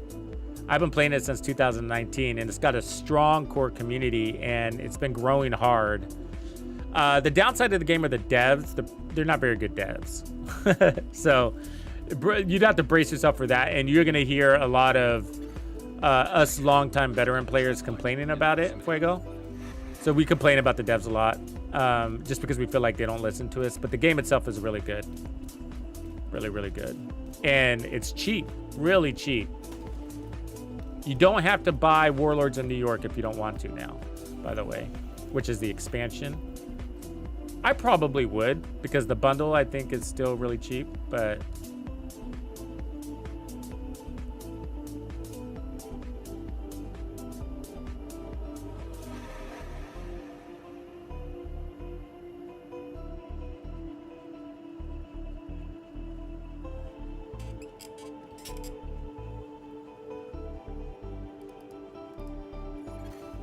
Hostile control point nearby.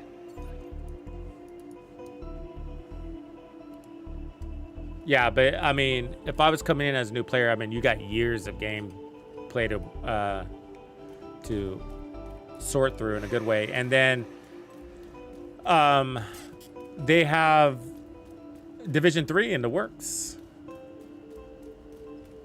Really, they just started on Division 3, so it's a couple years out, so you to get enough out of your time investment in this game. How is cheap? Well, it depends on if you catch it on sale, which happens a lot, but under $20. I mean, sometimes you can get it for like $3. So it's crazy. Oh wait, we need to start with this weapon.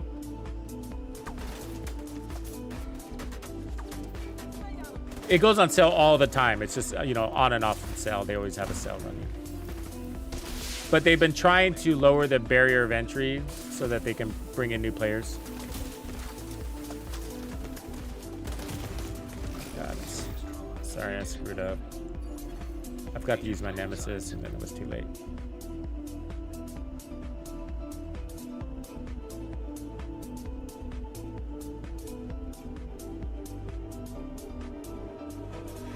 $40? Yeah, I don't know Steam prices. Sounds really expensive. What up, Matt? It's good, man. Yeah, I play on Xbox, so I usually talk Xbox prices, but you can go directly to Ubisoft's page and see what they have it advertised for. They'll direct you to the platform. I don't know how Steam sales work, you know, to be honest with you.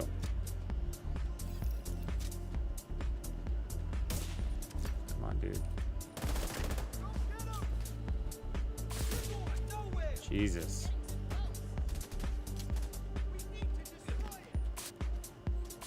Okay, stand still. God.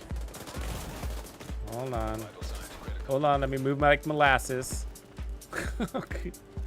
Jesus.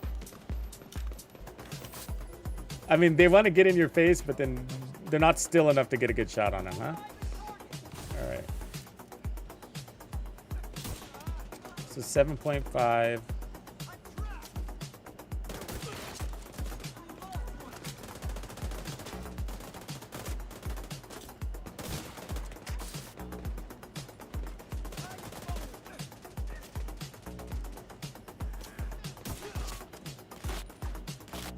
Sorry. Just got that over with. Yeah, but anyways, I didn't see the damage number that I was looking for. I think I'm gonna have to tinker with this more.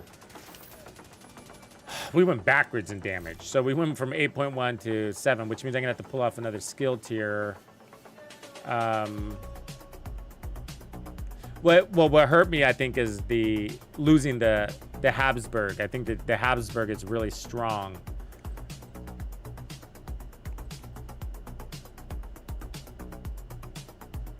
Yeah, that might be the Ultimate Edition. That's a good point. I would not get the Ultimate Edition. I think it's way too late in the game to get the Ultimate. Don't you guys think? What value would you get out of the Ultimate Edition? I mean, maybe you would get that special Super 90 shotgun. I still wouldn't pay money for that. No way. And I love that idea of that shotgun. Yeah. I mean, I would definitely not pay over $30. No way. I mean, you would get every ounce of your money out of it. There's no doubt. So it's not about like you not getting the value out of the game. It's just that this game is so cheap everywhere else. I wouldn't pay that kind of money for it. That's the only reason why I would say not to pay that much. I mean, realistically, like $20 is realistic, but no more than 30. And then you can literally buy this game. I mean, during the Ubisoft Forward sale or one of the sales that they just had, it was like $3. You know, they push it way down, so they're generous on the game prices from Ubisoft's perspective. But I don't know. You bought it in 2021 for $11.99? Damn, that was a good deal, bro. I paid full price back then. I think in 2019. I mean, I bought mine in 19, but I've had to buy Wony twice, and so I keep my eye on the prices. And I know that the New York expansion bundle was going for $27 the last time I bought it for full price, without a deal, without a sale. So, shit, they should give me this game for free, right, guys? This is crazy. Anyways, I'm going to cut the stream off there, folks. I will catch you guys on the next one. Thanks for hanging with me, and I'll get this build right and pump it up. But if it's not performing, then I'm going to move on. But I know I got this one balanced at some point out there. So I got to figure out what I'm doing wrong. All right, see you guys in a bit.